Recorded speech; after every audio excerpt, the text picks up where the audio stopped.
Well, hello, and welcome back to the Luke Deckard Show. And here I was thinking I wasn't going to come back until next week. But you know what happened? I'll tell you what happened. Luther happened. Luther happened, and I had to come back. I had to come back because I had things to say. Many things to say. But I'll try to keep it brief. Because I don't want to be talking for 2 hours about Luther. I don't want to talk for the same amount of time that the film I don't want to talk at the same run as the runtime is what I'm trying to say. I think the film was like 2 hours and 10 minutes. Um yeah. So I don't know how many of my listeners are fans of Luther who have, if you've seen the show, if you don't know what I'm talking about, some people don't. Luther was a show that used to be on the BBC, started in 2010, I think it was 2010. Starred Idris Alba as a sort of a renegade the DCI Detective Chief Inspector in Metropolitan Police, set in London. Um, he was sort of a rogue. He never really played by the book. He's the kind of he's that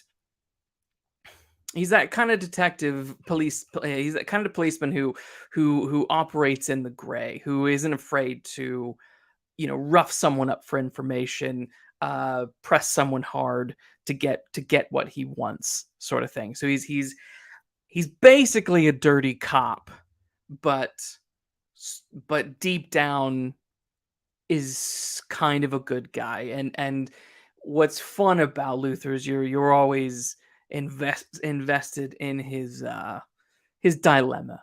He's trying to be good, but he keeps doing bad things. He's got a almost absurd temper, and you never really know when he's going to just fly off the handle, sort of thing. So he's an interesting, complicated guy. He's not, in terms of like heroes. He's not someone who I would say is. I wouldn't call him a hero, but he's an anti-hero, right?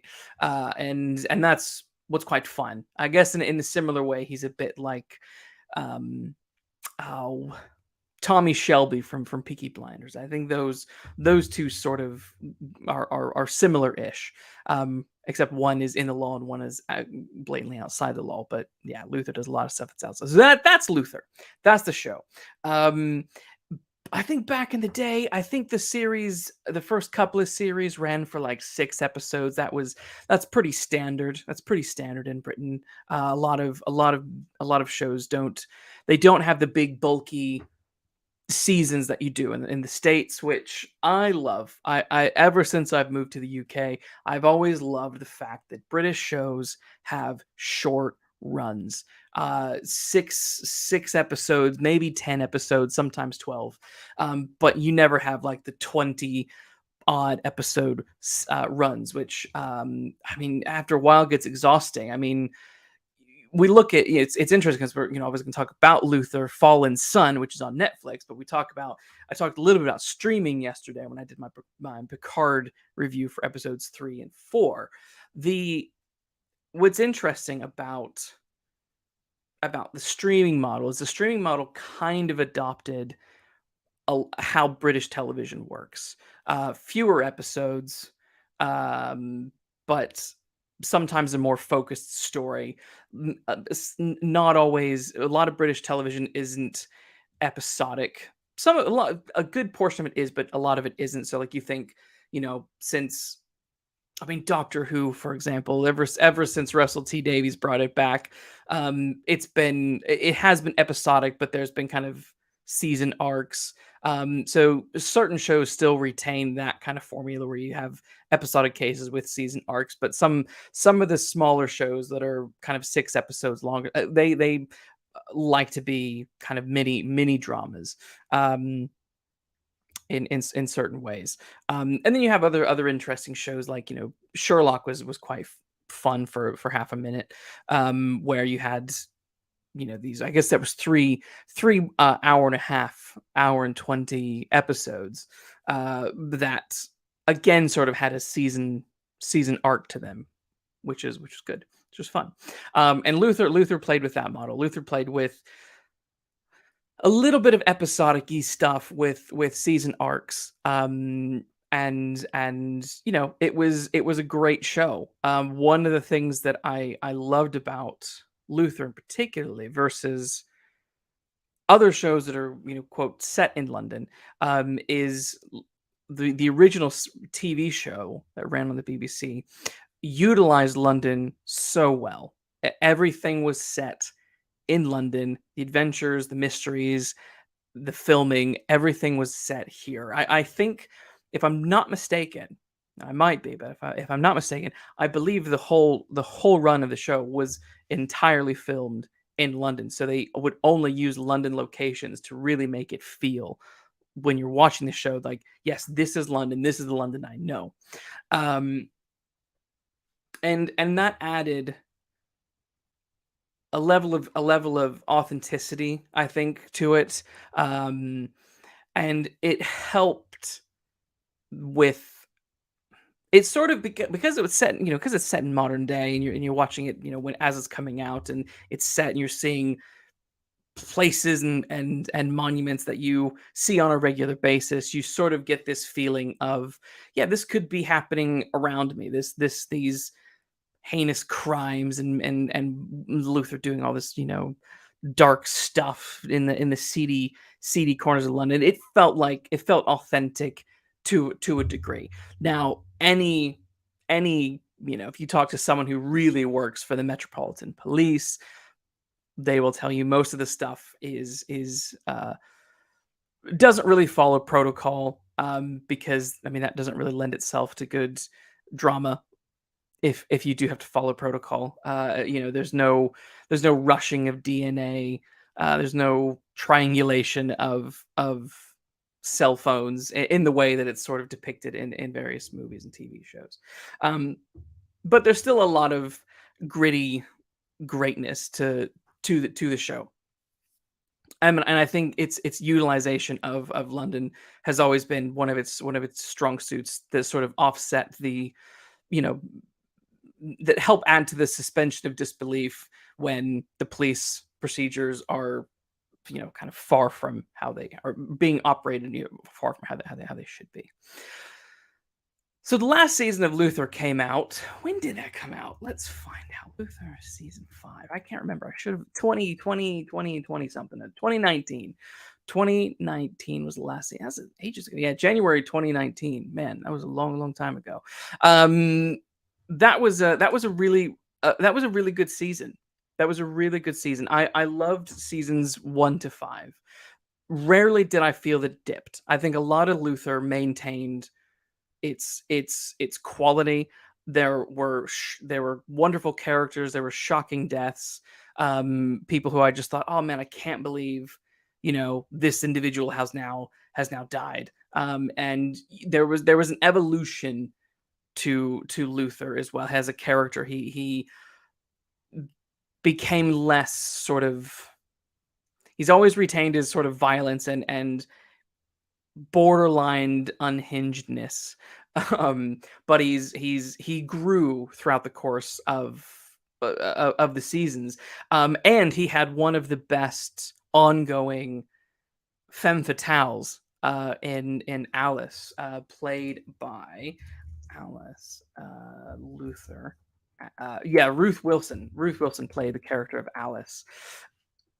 She was a terrific femme fatale for Luther. The way she was able to sort of manipulate situations and manipulate Luther and do heinous stuff and not get caught, but also in relation to the writing, the way that that her character was written, you really felt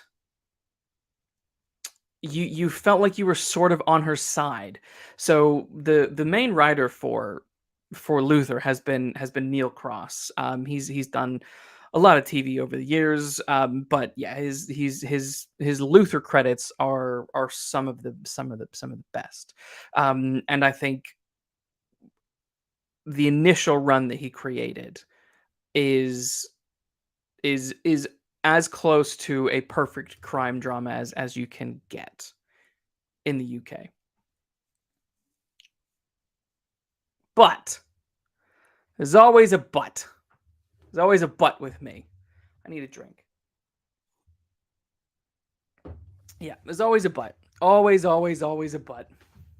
And that but happens to be Netflix. Ugh.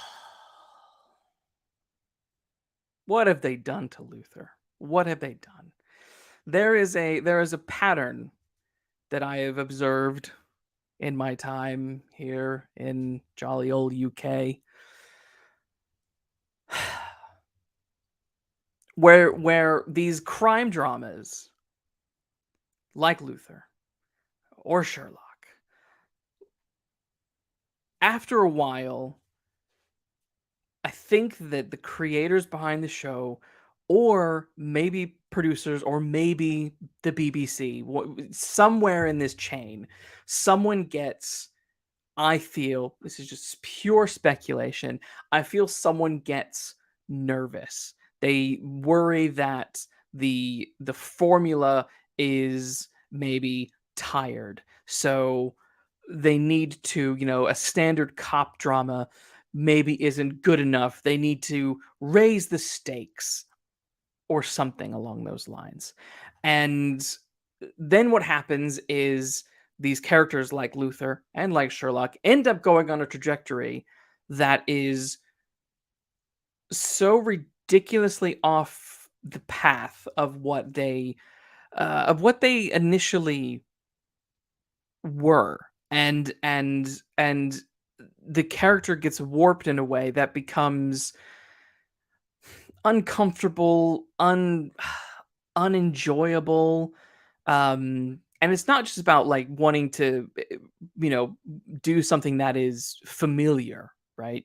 Familiarity is obviously great with certain characters, but at the same time, I'm happy to see them put into different situations. But what has happened is there is a stark shift in style, tone, and role of John Luther, and this, and again, this also happened in Sherlock, that you kind of think, why have you done this?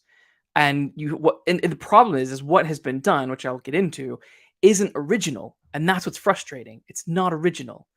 It's a copy of something we've already seen. And years ago, when I very first started my YouTube channel for and ran it for like, I don't know, 6 months and then gave up. I did some Sherlock series 4, I think, series 4 reviews where I highlighted some of this stuff, and I think they're still on my channel somewhere. You can deep dive for them if you want. Anywho, Shane Ford. Genuinely kind of surprised Luther is still going. Got to give Idris Alba props for keeping the character going, but do people really care anymore? I care, Shane. I do care because I love Idris Alba. I think he's a great actor, and I think Luther is a fun character to keep going. But I think what they've done with Luther is stupid. Fallen Sun. If you want my short review, Fallen Sun is absurd and the antithesis of what anything that has come before it in Luther. And there was a part of me, there was a part of me as I was watching this movie yesterday, that I was like, you know what? To your point, Shane, I was thinking, you know what? I would be happy if this was the end. To be season 5 was a decent ending. I was fine with season 5, but I was really thinking, you know what? I'm kind of bored with this shtick, I think. So what happens? What the bloody hell happens in Luther Fallen Sun? Stupid name. I don't like that name. I don't like the name. The subtitle is just. I hate subtitles. I don't. Okay, I take that back. I don't hate subtitles, but it's at some point it just gets really old.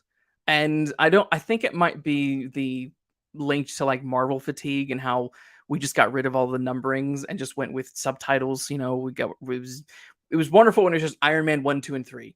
And then you have what, Thor, Dark World, Ragnarok, whatever the new one was. What's the new one called? I don't know. The new one was called Love and Thunder. It's like, these, I don't need these extra titles. Like, save it for if you're gonna do like a book or something. You're gonna do a Luther book. Put it on that. But just Luther season 6. Luther season. But obviously this is a film, so they had to give it a stupid title.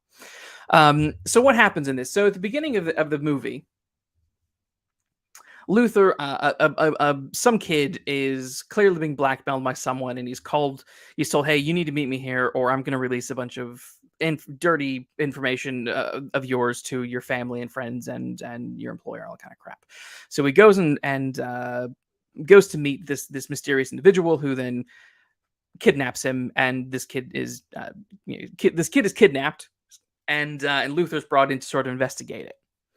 And I sort of thought, okay, this is gonna be the big meaty case that he's going to be following, right? He's going to find, Andy.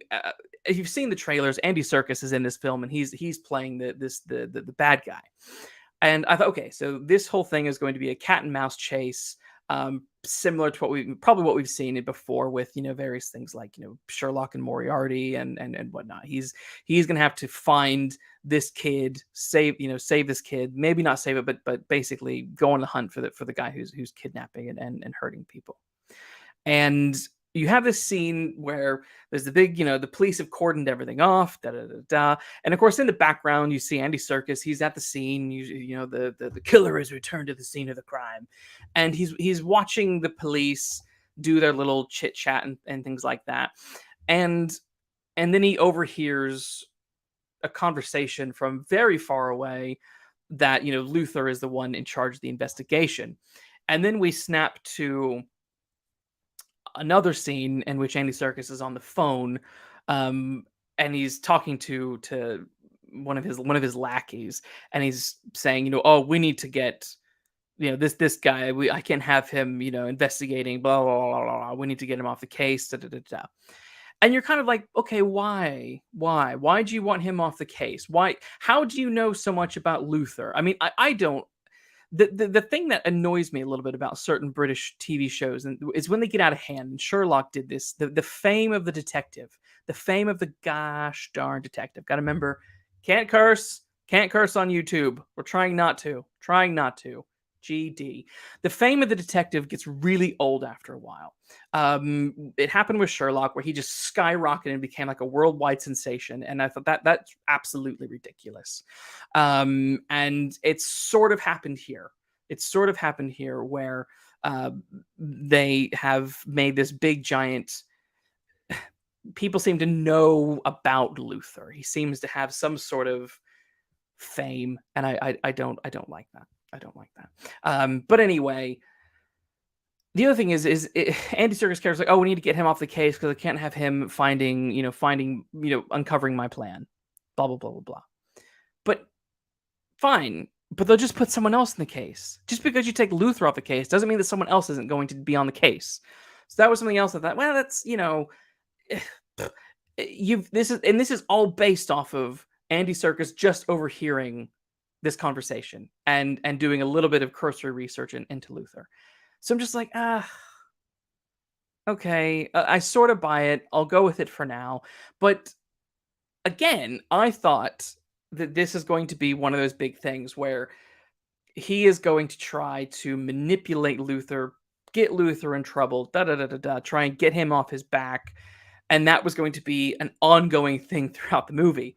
Nope. It's done in like a second. Within, I think, the first like 5 or 10 minutes of the movie, Luther is suddenly found guilty in jail. He's found guilty of working in the shadows, doing kind of dodgy things, hurting people, blah blah blah. All of the gray stuff that he's done comes to the surface, and he's suddenly put in jail. And I'm like, wow, we haven't seen a lick a lick of Luther's investigation into this kid who's been kidnapped. And now we're still literally still in the opening credits. Like credits are still coming up.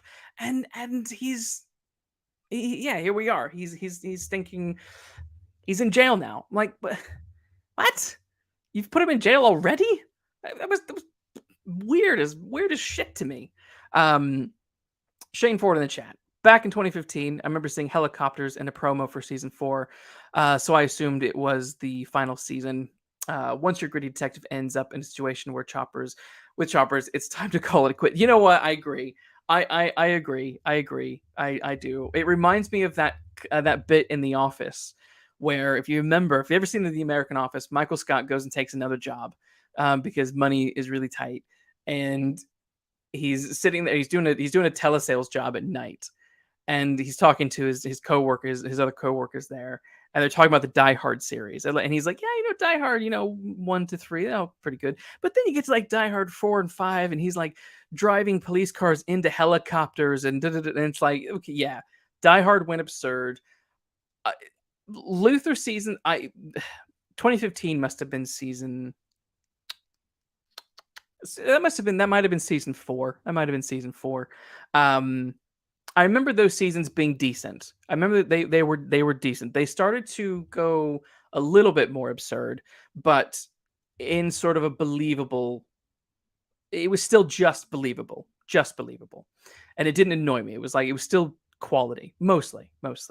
But I will say, Luther Fallen Sun goes into that ridiculous situation where there's choppers, there's absurd kind of SWAT team like action happening in the middle of Piccadilly Circus, which I'll get to in a minute. And it's like, yeah, this, as I was watching this, I was like, ooh, this Luther has sadly overstayed his welcome. As much as I love the character, love Idris Alba, and think that Neil Cross is a very good writer, I feel that Luther has absolutely and tragically overstayed his welcome. So let's look a little bit at Andy Serkis. Andy Serkis's character. He plays this guy named David. Was it David Robbie? I mean, the picture says it all. The picture says it all. What the hell is going on with that wig? Who put? I mean, Shane, the real villain of the movie is that hair. The real villain of Luther Fallen Sun is Andy Serkis's absurd wig. I don't know what in the George Michael was going on with this idea. Who thought that was okay? Like, it was ridiculous. It's like, what? It's one of those like lazy ways of making sure your villain looks odd and villainous, but quirky. And I hate that stuff. I just, I'm sure there are people out there who have stupid haircuts like this. There will be, but really, he looks like a Bond villain. And my first thought, because honestly, I didn't really watch any trailers for Luther Fallen Sun. I sort of forgot it was even coming out. The only reason I watched it yesterday was because I had some time to kill and thought, oh yeah, that's on Netflix. And also, we canceled our Netflix subscription, so that's going to end later this month. And I thought, okay, I'll give that a watch because basically there's nothing on Netflix that I like. I like that, Shane. He looks like a bad Willem Dafoe cosplay. Yes. Oh my gosh, he does. And that's the thing. Like, Willem Dafoe has some crazy hair, but it works for him. But it's also his hair. You know what I mean? Whereas this is not Andy Serkis's hair. This is just so. Part of the problem is it's so clearly a wig, but the other problem with this is I feel like, okay, I've seen this villain before. I've seen this British villain before. And I know exactly where I've seen it. Skyfall. Andy Serkis's character, David Robbie, is basically Silva. He's basically Silva from Skyfall. There is very little difference. They are both techno villains who are using technology to manipulate situations, manipulate people, and get what they want. That's essentially who they both are. And I remember, Silva worked in Skyfall. He was a really good Bond villain, and Bond has a long history of bizarre villains who have bizarre looks, and that's just built into the franchise. It's built into it, so it's fine. Luther never really went that absurd with their villains. All the villains were, they looked like believable people. They didn't look like absurd lunatics. And then you get this velvet jacketed turtleneck coiffed hair Willem Dafoe knockoff, to borrow that from Shane Ford. And it's just like, why have you done this? And so this is very early on in the film. This initial clip is very early on, and I'm already getting turned off because I'm thinking you've just made him look absurd for absurd reasons. But it's not even in an original way. It's like you've made him look like Silva. So I'm like, why bother? Why bother with this? Yeah, I don't know. So Luther is in jail for a big portion of the beginning of the film. I think maybe the first 20 to 30 minutes are Luther in jail, and while he's in jail, he's getting taunted. Well, there's one taunting scene in the jail where Andy Serkis's character sends Luther an FM radio, and the radio is dialed into a specific station that is playing a version, a clip, or as you would, of the kid who was kidnapted's death. And it's very, very horrific. A lot of screaming, a lot of torture, going on there.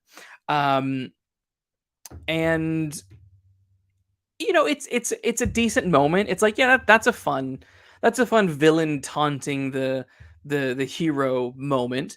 But I just sort of didn't. Luther being in jail really served no purpose other than he just needed to be locked up somewhere, because his whole thing is he's like, well, I got to get out of jail now. So then he sets up a breakout, and I'm like, really? Like, why even have Luther in jail? Like, have him lose his job or something. Have him be sent far away, or I don't know. But him being locked up in jail just felt like a weak excuse to have him off the streets for a while. And I don't really know how long he was in jail for. It's a little bit uncertain, but because the other thing is, when he goes into jail, they're like, oh, given the fact that he's a cop, people are going to want to beat him up and blah blah blah blah. We don't even get any drama with that. Not really. There's no sense. There's one moment where he gets beat up in the shower, but there's no rivalry. There's no person that he's having a rivalry with in the prison. And half the time he's just sitting in his room talking on a cell phone, a secret cell phone that he's got. And I'm like, I just found it boring. I found the jail stuff boring. It felt unneeded. It felt like a lame reason to kind of keep him out of commission for a while. Because the other problem with him being in jail and then having to break out of jail, it adds a whole nother level of implausibility.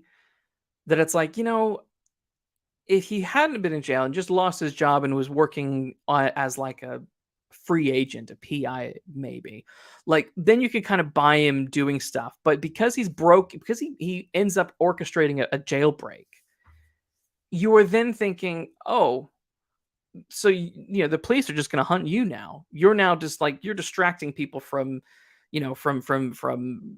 solving the case. So that bit was annoying. But the thing is, while he's in jail, the boy who was kidnapped is found, in one of the this is the first big absurd moment. The boy's mom gets a phone call from her son, who is, says, "Oh, come help me! I'm here at this location." And sorry, I just got a text. Yeah. So she goes to this big mansion, this big house somewhere. I don't know where it is. And this is again where things are getting murky, because Luther was so firmly set in London, and we are now seeing Luther outside of that London, and it's sort of uncomfortable, because it stinks to me of Netflix wanting to, "Oh, we need to make it bigger. We need to make it. Luther has always been in London. We need to make him. We need to see other places. Go bigger. Go bigger." And it just gets absurd by the end, which obviously I'll get to. But anyway, the boy's mom goes to this big mansion, finds him and like 7 other corpses hanging from the ceiling, and she turns up at the same time as like the other families who have people that are missing. And while they're so stupid, while they're in there, like all hugging the legs of their relatives or loved ones who have been kidnapped and they're now dead, um, the whole place sets on fire. And not only is the place set on fire, no one seems to be reacting to the fact that the place is on fire. Like, get out of there. Like, no, everyone, like the mom is just sort of like standing there looking around. Like, why are you looking around? Get out. The house is on fire. Everything is on fire. And no one is like screaming and rushing out of the building in a way that you would if the whole room just suddenly lit up in flames. And at the same time, you have someone outside beating on the window, and you're kind of assuming that it's Andy Serkis, and they're wearing some sort of digital mask that flickers between her son's face to some sort of distorted digital scary looking face that you would see on, like, I don't know, like The Ring or something like that, some sort of like dead looking face. And again, it's like, but why would that person be there? What it served no purpose. It didn't add anything to the plot of the mystery. It was just there for shock value, right? And I mean, I guess there's a mild connection that they make to that face later on, but ultimately it's so minuscule that if you removed that element, it wouldn't really change the way the outcome of it wouldn't change the outcome of the plot. It was just Luther season 5 had this really scary villain who would wear a hoodie, but they had LED lights around the hood so that CCTV and stuff like that couldn't pick up their faces, and they would like hurt people and out on the streets and stuff, and then they would get away, and it was quite scary because it was believable. Whereas this went into Bond territory. I just seeing that made me think of the bit in Skyfall where M gets that think on your sins clip, and I was just in the skull, and I was like, oh god. So anyway, Luther breaks out of jail. He goes right back to London. He literally goes to the Batcave.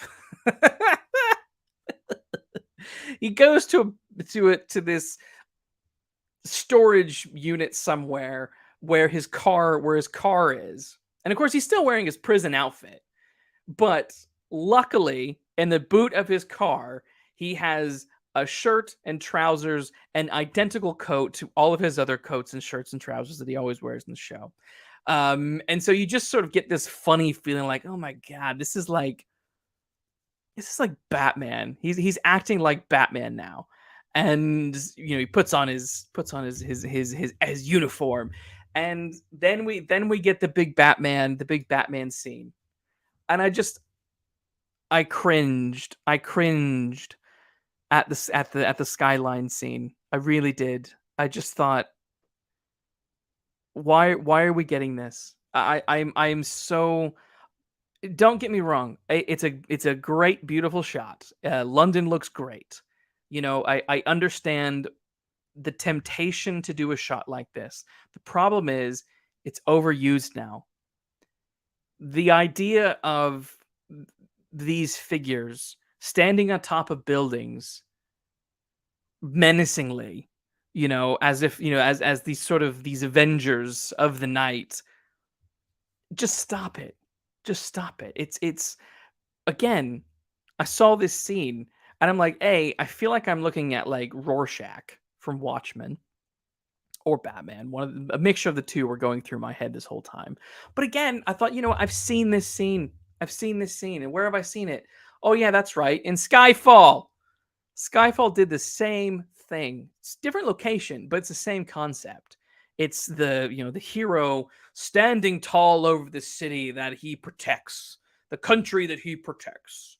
And that was then immediately imitated almost verbatim in BBC Sherlock, as you can see here. And like, why stop it? We don't need, we just don't need it.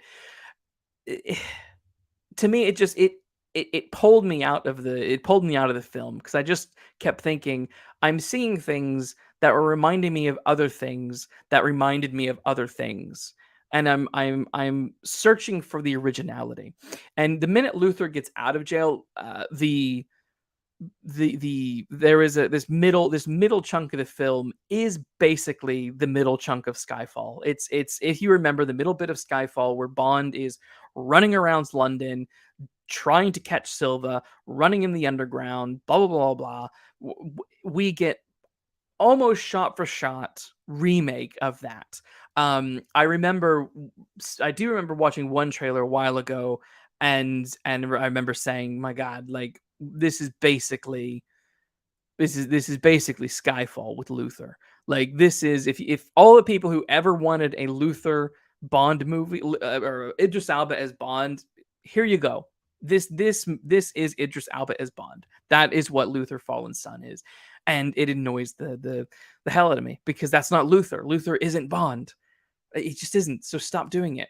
Oh yeah, then there's this just terrible CGI shot. Actually, hang on a second. See this? Okay. Oh my God. I just caught something. So if you look over Luther's right shoulder, you'll see the gherkin. It's that circular egg-looking building in the distance, right? It's there. And I remember when the shot changed to see him from the front, something looked off, and now I bloody see it. Now I bloody see it. So the gherkin is there, right? And then we swap to this, and the gherkin is now behind him. He's now standing on a building that is like superimposed, like everything. He's really close to all these buildings that a second ago he was not close to. And this is my problem. This is one of my problems. That it's just hit me now, because I'm just jumping between these pictures. But I'm like, Luther, the show, made such solid use of London and London geography that you never felt like you never stopped to question where you were. And I know it's not a big deal if you don't live here, but if you live here and you know the surroundings, and you're like, wait a minute, that can't be like that, because like, that doesn't make any sense. Like, for example, Mission Impossible, Fallout. Can we just stop with fall? Skyfall, Fallen Sun, Fallout. Take fall out of the equation. I've had enough of it. Gosh darn it. But yeah, so what was I saying? What was I ranting about? Yeah, I don't know. I just felt that, oh yeah, Mission Impossible. Mission Impossible, when Ethan Hunt is running around London, makes a decent use. It's the way that Ethan Hunt runs from St. Paul's Cathedral to the Tate does make sense geographically. The route he takes actually is a plausible route, running across the buildings, running across Blackfriars Station, and then running down towards the thing. I sort of ignore the fact that there is literally a bridge outside of St. Paul's Cathedral that goes directly to the Tate Modern. But I just tell myself the bridge was closed that day. And that's why Ethan couldn't take it. But yeah, so when you make use of the geography of the city, it adds it makes you feel like, okay, they actually put thought into this. And this scene right here tells you everything. There's no thought put into this. They just needed big cool scene. Let's CGI some city together and make it and make people think that this is what London is like, and it's not. It's not. That annoyed me. So I need another drink. Probably could use a stronger drink than coffee to talk about this, but never mind. But if anyone else has seen Luther in the chat, like let me know if you've seen the new movie. Let me know if you've seen it and what you thought, or if you're going to see it. And I guess I should have said this more than 40 minutes ago, but spoilers. Anyway, so there's the next kind of big moment takes place in Piccadilly Circus, and Piccadilly Circus it's a fun location. It's used a lot. It's been in I think it was in Mission Impossible, Rogue Nation. It was in multiple Sherlocks, and it's a popular location for things. It's a great set piece for sure. It's basically London's version of Times Square with the big screens and all that kind of stuff. It's a wonderful location, fun to shoot in, and fun to set scenes in for sure. And essentially what happens in this bit is Luther works out that Andy Serkis is going to do some sort of some sort of big, I don't know, crime at here. Let's see. Sorry, Shane, you've mentioned, I can't really think of a TV stroke movie franchise where, quote, main character goes to jail is ever interesting outside of that part in Watchmen. It's an American Werewolf in London. Yeah, no, I mean, I agree. Watchmen is great. Rorschach going to jail was that was a great scene. Like that was a great moment in the comic and in the film. The film, that's one of the few films of Zack Snyder's that I genuinely really enjoy is Watchmen. I should do a show on Watchmen at some point. I should do a writers on with that. Maybe bring James Benmore back, because he likes that. Yeah, Piccadilly Circus. Oh, right, Piccadilly Circus is in yes. Yeah, no, it's a fun location. I totally get why people want to use it. I don't mind that they're using it here. But it is, again, similar to Sherlock, in that there is a scene in the third episode of season 1 called The Great Game, where Moriarty is basically, teasing Sherlock and making him solve puzzles, or he's going to blow people up, and there's someone who's standing in the middle of Piccadilly Circus who is going to be blown up if Sherlock doesn't solve the puzzle.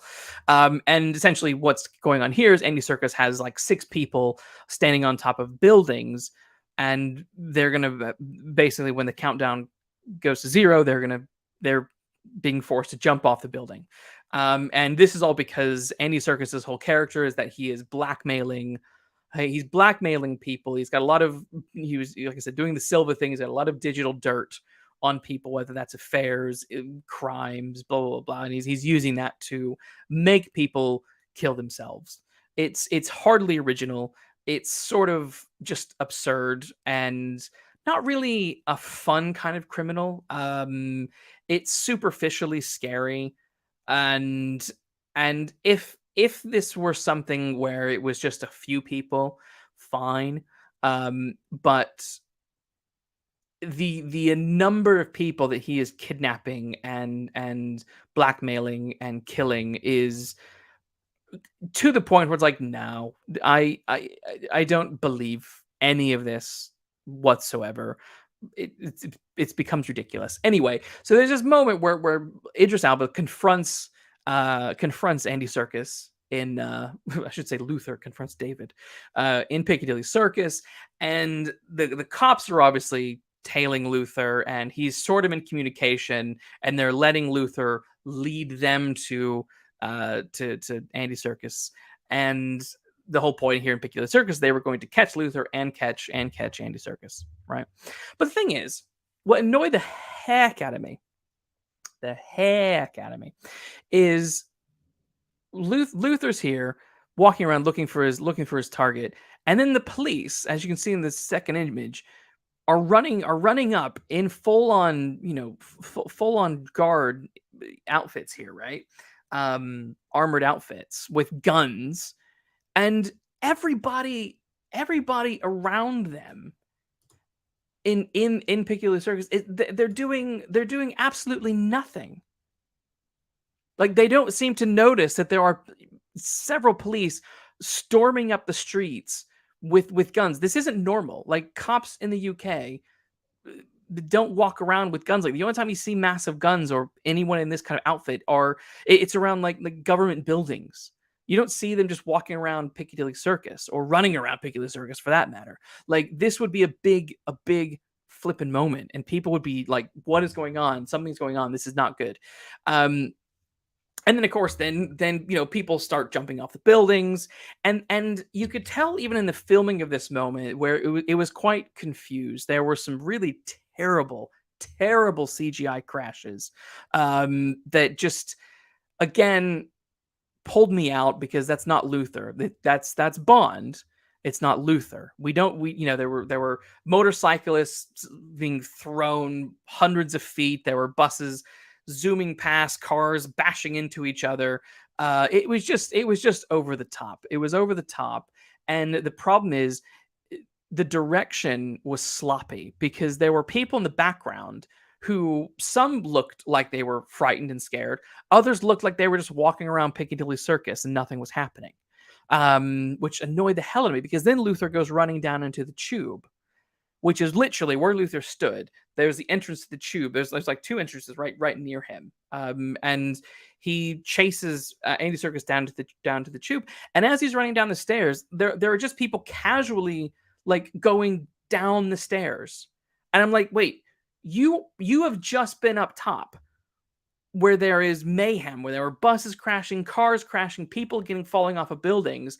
Like, there would be mass panic. People wouldn't just be walking down the bloody steps to the underground. They would be fleeing down those steps, and that wasn't happening, and that annoyed the bejesus out of me. That this whole scene could have been interesting, but I just kept noticing the background, the people in the background, the way they were acting didn't make sense. Like, they would be fleeing. All right, you got the point. They'd be fleeing down there. And this takes me to my next bit, where I'm like, okay, I'm seeing a lot of familiarity again, Luther Fallen's son. I'm just like, are they even trying? Are they even trying? I mean, I know are they really? I mean, we're on the same line. Come on, really?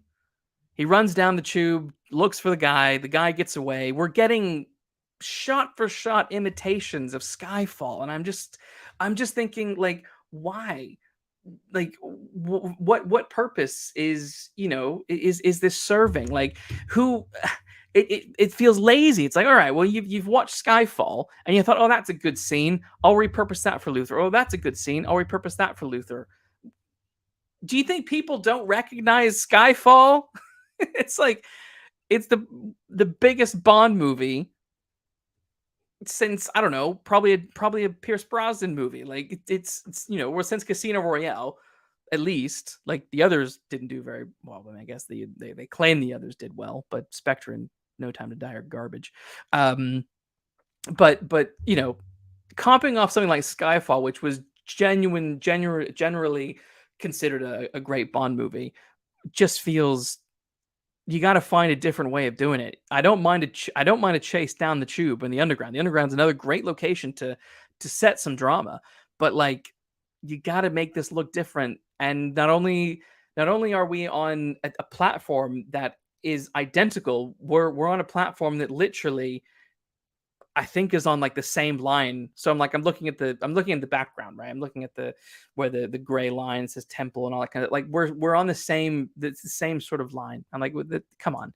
Anyway, the comparisons continue. Bond chases no, not Bond, sorry, Idris Elba's Luther chases Andy Serkis down the tube. And just like Skyfall, where Bond is there and there's a train coming right at him, Luther has a train coming. You can see it in the deep in the background there. There's a train coming, and yeah, similar to Bond, he has to, get into a little crevice and avoid getting smashed by the train. And I'm thinking, it's Skyfall. I know Skyfall came out like 10 years ago now or something like that. I think it did. But I'm just like, yeah, come on, guys, come on. You could have tried harder here. You really could have. Um, even when Sherlock did their Tube Underground storyline, at least they went to a dead, one abandoned underground station as part of their story. They weren't running through like that. It was just like, oh gosh. Um, so then what happens next? There's a new sort of head cop lady, and that's played by Cynthia um, Ur- Arrivo, I think is her name. But she plays a character named Odette Rain, and she's the one wearing the red jumper there. Um, she as a character is really thin, pathetically thin. It was really frustrating to me. Luther, again, in the past, has done a very, very good job of having well-rounded uh, supporting casts. Even when they introduce new characters, I'm like, yeah, no, this person's a good, this is a good character. This is a new. I think every season has someone new that is kind of in clashing with Luther a little bit. So I thought, okay, well, hopefully this is an interesting character, and she's not. She's really thin. She is wafer thin. She is just there to.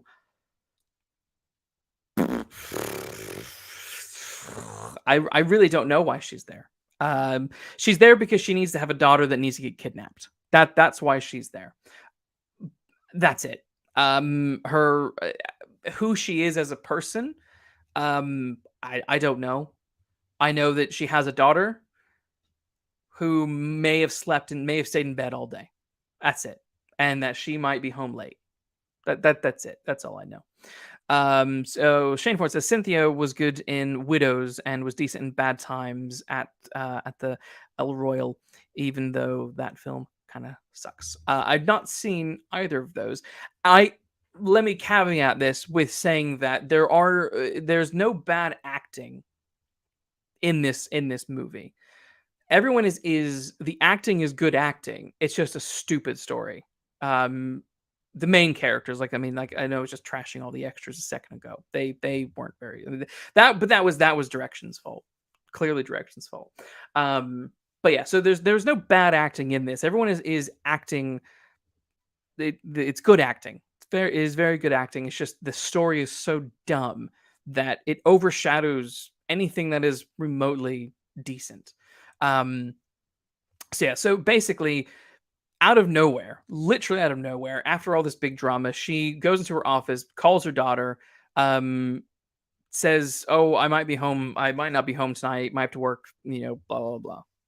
And she's like, "Oh, that's fine. I will do some stuff."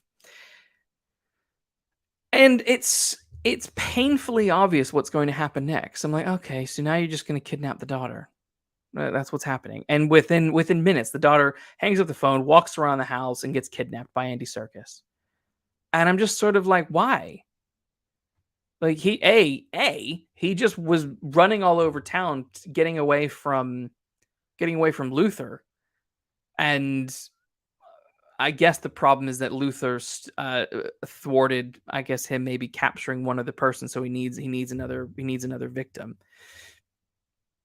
But you suddenly choose Odette's daughter. You suddenly know where she is. You suddenly plug into her Alexa and start putting scary things on the Alexa in the house, and then you just get it just came out of nowhere. It came out of nowhere. There was very very little character development for anybody, even Luther. Even Luther, because there's these moments where Luther is speaking with Andy Serkis's character David, and he's saying things like David is saying things like, "Oh, I once stood next to you at the tube stop and offered you a mint and you took it. I just wanted you to see me." Blah blah blah blah blah. Do we actually see this scene? No, we don't. Because we don't because and this would have been happening during his initial investigation to the kid who was kidnapped at the beginning. But we don't actually see any of that. And I thought, well, that would have been a good scene to have in, to actually have Luther investigating the missing kid, but they didn't want that. Clearly didn't want that. They it feels like they had a series worth of ideas that they then had to chop up into a 2-hour script, which then meant that nothing had time. There was no time to breathe for anything. I mean, time in and of itself is questionable. Like, what is time in this show? How many days does this do these events take place in? How long is Luther in jail for? I have no clue. It seems like Luther tried to investigate the kid, didn't find, then got arrested, then got put in jail, then was in jail, and then was out within, it feels like within the span of like 3 days. It really happened. It's like, no, a court case like that would have taken months, years, maybe not years, but at least a year before anything was actually done. And he would have been probably out on bail or something like that, you know. So it was, because the thing is, like, Odette and her team are still trying to find these people and still trying to find the boy and all that kind of crap, and looking into that. So it's just very confusing as to how much time actually passed or didn't pass, and that was also really frustrating. And again, why it's like when Andy Serkis suddenly comes and takes the daughter. It's like, well, she is a non-character. She's literally an NPC, and it's very frustrating because, like, you want to feel something for the person who's been kidnapped as much as you do the person who, is their loved one has been kidnapped as well. You want to feel something for both characters, and you don't feel anything for either of them. It's superficial drama because they aren't real characters. They're just, script says kidnaps daughter. Mom is upset. Mom has to go rogue to save daughter. It's very, very, very by the books, very by the numbers, very cliche. I just, yeah, I wasn't happy with it. I wasn't happy with it. Then we get the big kind of reveal as to what the big culmination is going to be. Again, this is a bit Bond-esque, I guess. Andy Serkis's character is going to live stream sort of a mass killing. It plays into, in some ways, I guess there was a little bit of the Batman, reminded me a little bit of the Batman, in that this was playing into the incel stuff that I really don't know how I feel about that. I feel that is just shooting fish in a barrel.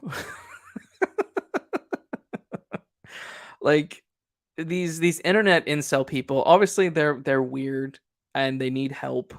But there's clearly some mental illness going on, and they're both in the Batman and in this. It's fairly obvious that they are just, you know the way they make them, when we see them, when we see these incel dudes just sitting at their computers watching the slaughter about to happen. You get the sense that you don't look at them and you don't see like evil people. You look at them and you see effed up people, right? Like people who need serious mental help, probably need to be locked up as well, because they, could potentially be a threat, but yeah, that's kind of the vibe. And I'm just like, it's such an easy thing to do. And I don't know. I wasn't sold on it. I thought that was a little bit weak. That Andy Serkis was like he was like the Riddler. He was the ringleader for this online group of incels, who want to get off on seeing people maimed and stuff. So, like, yeah, it's kind of absurd and, I don't know, hyperactive, I guess. It's hyper terror that I don't know. I didn't I questioned that. I wasn't a big fan. Anyway, that doesn't look like London. Luther goes to visit Santa Claus. um Basically what happens next is Luther and Odette work out that Andy Serkis's big finale is going to take place in Norway, something like that. And so they go and they get a ferry from Dover, Dover to Norway ferry. Um, this is funny to me. They drive in a shitty car to Dover to get on a ferry that you can take your boat on, and they go to Norway. But I looked it up. I remember looking it up last night, and it says there is no direct ferry from the UK to Norway, and I'm almost positive that her little lackey guy, Odette's lackey guy, who of course turns out to be very thrown in at the last minute, turns out to be in the hand, in the palm, in the pocket of come on, get the metaphor right. Come on. It turns out to be in the pocket of Andy Serkis's character, and there's this moment when in Idris Alba and when Luther and Odette are trying to work out what they're going to do, and she's like, "He's got someone on the inside," and Luther's like, "I know," and I'm like, "Whoa, whoa, whoa, whoa, whoa, whoa, whoa, whoa," channeling my Peter Griffin here. Whoa, whoa, whoa, whoa. Where did that come from? The idea that he has someone on the inside feeding him certain, like, what? That didn't. I was There was nothing that felt thwarted because someone on the inside was able to thwart it. That was like, if that were the case, I don't understand why the man on the inside, the weasel face guy on the inside, why he wouldn't have said, "Hey, yeah, they're all coming to Piccadilly Circus. They're looking for you. They know you're going to be there." But he didn't do that. I just don't think he did. I didn't see that. I didn't see that bit. I didn't see that cut of the movie. Need me some water. All right, I'm about done here. We're getting to the end.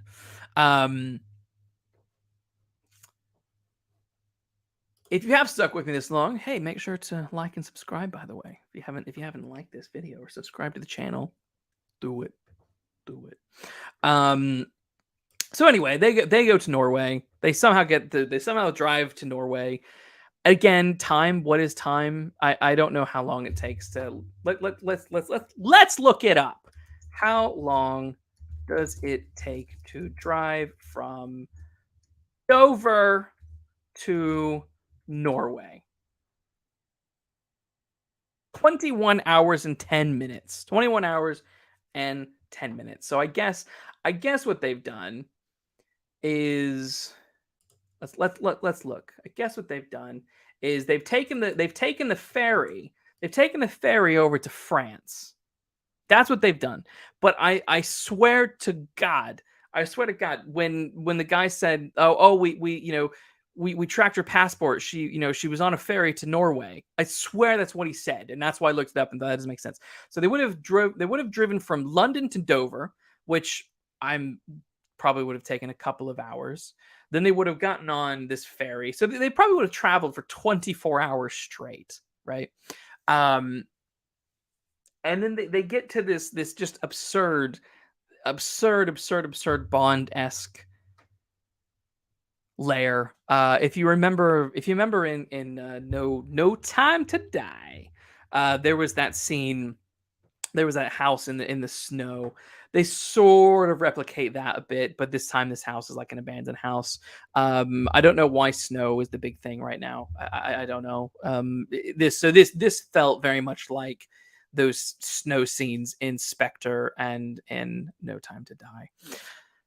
Again, the other problem with this was, like I said, Luther is a London centric character. All of his stories are about crime in London. It's about the seedy underbelly of London. That's what makes him interesting. It's what he is, there that's what makes it so fun for me when I watch the older seasons. He's walking on, as Raymond Chandler says, the mean streets of London. And you feel like you are walking those same streets. You feel like some of the crime, some of the stuff could be happening around you, right? But here, but this just goes absurd. And this is what getting back to that Netflix note clearly where someone's like, "We need to make it bigger. We need to make it bigger." Excuse me. I need to make it bigger. And they try. I need another drink. So by bigger, they just go more Bond-esque, and they're in the middle of Norway. There is just nothing around. There is nothing around. The road has like 10 feet of snow. It's just, the path is just carved out of 10 feet of snow. It's ridiculous. And then this house that's in the middle of nowhere has no like drive or anything like that. It's just this abandoned house in the middle of Norway. Doors are burst, are open. There's snow on the inside. It's a complete abandoned place. But down below in the basement is where Andy Serkis's big live show is about to happen. My question again, this is where it comes back to like plausibility and suspension of disbelief. I couldn't suspend my disbelief because we're in the middle of Norway, in the mountains, I guess. And what? Andy Serkis has such strong Wi-Fi that he's in this like dome like room basement with hundreds of cameras aimed down towards the center where the torturing is going to take place. And I'm like, wait, so you just have like perfect Wi-Fi? Like how do you, who are you, Andy Serkis? Who are you? How do you have so much money? What do you do? What do you do that allows you to have this much power? Because that's the other thing I don't remember them talking about. I don't remember ever really getting a sense of like him as a character. He's a very superficial villain, and it pisses me off. Because I'm like, who are you? Where are you getting all the money to do this? Because there's another scene where we see this like this not call center, but you see this big giant warehouse room of just hundreds of people gathering data on people, like hacking into their cameras and their computers and their Alexas and things like that, and gathering information that could be used to blackmail later on. But I'm like, how does he afford this? How is he funding this stuff? I have no idea. No idea. Because again, he's a superficial villain. There's nothing really to him. At least with Silva, you understood in Skyfall, you understood why he hated M. He was the golden agent back in the day, blah, blah, blah, blah. I don't need to go over that. Everyone knows that. And if you don't, go watch Skyfall. Anywho, that's the other thing. Luther, as I said, Luther is very Batman and Watchmen, Rorschach in this. I also mean that physically, because very early on in the movie, he gets, after the chase in Piccadilly Circus, not super early, I guess halfway through, he gets stabbed by Andy Serkis. And there is a lot of blood.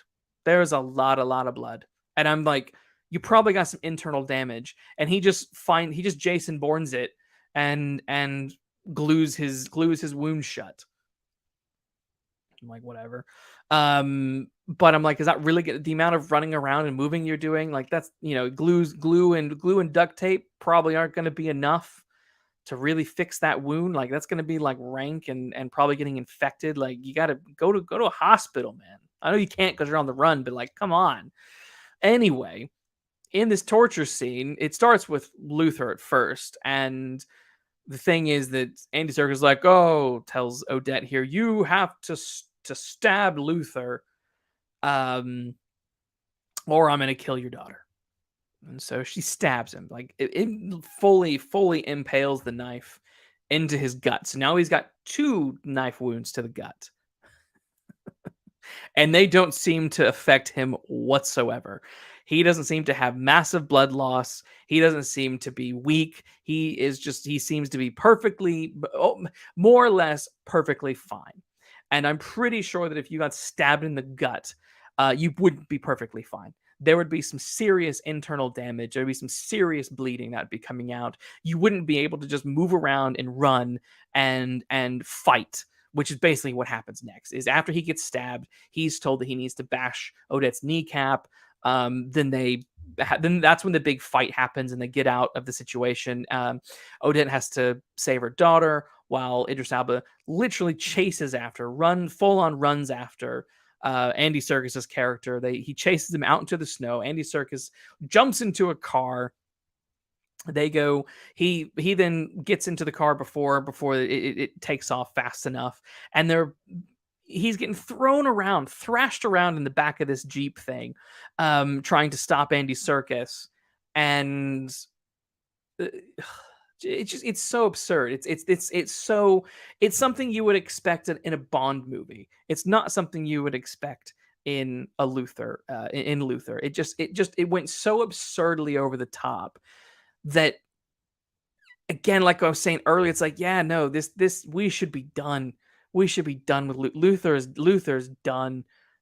I don't want to see any more Luther, because there's nothing exciting that can be done, because you've just turned him into James Bond, and that's exactly what, to bring this back, exactly what they did with Sherlock. Seasons 1 and 2 are really good. Seasons 3 and 4, they turn him into a spy. He's working for the government the whole time, and I'm like, I don't want to see him working for the government. I want to see him taking cases for random people, or helping Lestrade on a case. He doesn't need to be working for Mycroft doing espionage. Like, Conan Doyle wrote one story out of, like, however many there were, 56 out of 56. One was an espionage story. So, and they've done the same thing, and they take it all the way with Luther. So yeah, so like I said, he runs out of the place and blah blah blah blah. They crash into a lake again. It reminds me of that scene, both scenes in Bond, one in Skyfall where they have the big fight on the frozen lake, and then the scene in No Time to Die where I don't remember the villain's name, is walking on the ice and shoots into it. The guy with the mask. Anyway, this is where I thought, okay, the car plunges in, and I thought, okay, maybe they are just going to kill Luther because he's always had a death wish, and, like, come on, let's end it. Let's end it. Shane Ford, season 3 and 4 of Sherlock have, like, one good episode each. Yes, probably. Yeah, I don't remember what would be the good ones. The first one, the first episode of season 3 where we find out how Sherlock survived, I did not like that one. I can't remember. Like, the second one is the wedding. Didn't like the wedding. The third one, what happens in the third one? Man, I can't remember the third one all. The thing that I liked about Sherlock, maybe this is part of. I like the special. I like the Victorian special of Sherlock, which takes place between 3 and 4. Oh, the third episode is the one with Magnuson. Where he confronts Magnuson. Yeah, the third episode of season 3 is probably my favorite. I'm trying to think of what would be my favorite in season 4, and I know it's not the last episode because that was terrible. And I don't know. I cannot read the second one. I think the first one was that weird espionage where where Mary is a super spy and that was stupid. And I can't remember the second one. The second one is completely evaporated from my mind. Anyway, so Luther and Andy Serkis' character crash into the lake. The Jeep is sinking. Oh, the one with Toby Jones. Sorry, in the chat, Shane. Yes, I actually don't like any of season 4. But you tell me what was your favorite. I'm curious. What were your favorites of Sherlock series 3 and 4? Yeah, the Toby Jones one I hoped was going to be my favorite because I like Toby Jones, and that character he was playing is a menacing character in the books. or in the short story, and they kind of botched that. I didn't like what they did with that. The serial killer serial joke was just stupid, in my opinion. In my humble opinion, but hey. Anyway, like I said, the Jeep is sinking, and I thought, hey, Luther's always had a bit of a death wish. Let's kill him now. He's taken down this Bond-esque, Bond level villain. The daughter's been saved. He can sacrifice, whatever, sacrifice himself, I guess, somehow taking down this villain. Let's just leave it at that. Let the guy go. What's so annoying about this scene is he fights with Andy Serkis underwater. Now, this is freezing water, freezing cold water. I'm thinking hypothermia would have kicked in at some point, but they both seem to be on such high adrenaline that the freezing, icy cold water has zero effect on them. Like, it's as if they're just swimming in normal temperatured water, which they are. But there's no sense of the cold having any effect on them whatsoever. I thought, okay, well, that's really annoying. It's the film. I know they do it all the time in movies, but like, come on. Andy Serkis manages to get out. First, he's trying to Odette, who's still back in the house, is trying to still save her daughter, and there's kerosene pouring from the building, and it's all from the ceiling rather, and it's all gonna catch on fire and burn everyone alive in there. And Andy Serkis has his phone, and on his phone he has the trigger to trigger the fire, right? Again, underwater, freezing cold water. I don't think your phone would be working. I don't think if you were touching your phone screen, it would register. I think your phone would probably. I once went on a walk in Regent's Park. In winter, we had a couple 5 years ago. Had a big, massive snowfall. In the 10 minutes it took me to walk from the flat that I was in to Regent's Park, my phone, which was fully charged, crapped out because it was so cold and then died. And I had to go back home because I want to go take pictures, and I always take pictures with my phone. I had to go back home and recharge it and sort it out because the cold had gotten to it. It was just that cold outside. So a phone being in the water, like, come on, it wouldn't have worked. Anyway, so they're underwater fighting over this stupid phone. Andy Serkis is obviously desperate for air. He gets out of the car, swims to the top, gets to the top. Obviously, the water is iced over from where they've fallen in, and he's stuck there.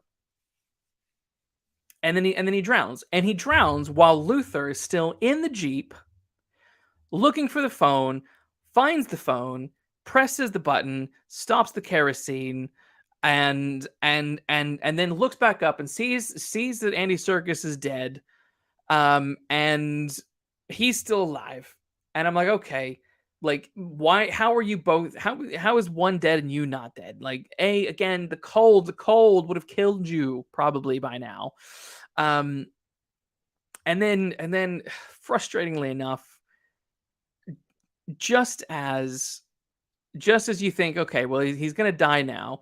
There's a helicopter. There's always a gosh darn helicopter. Helicopter comes in, swoops in, and I guess they just anticipated needing divers, because suddenly 2 divers go underwater and rescue Luther.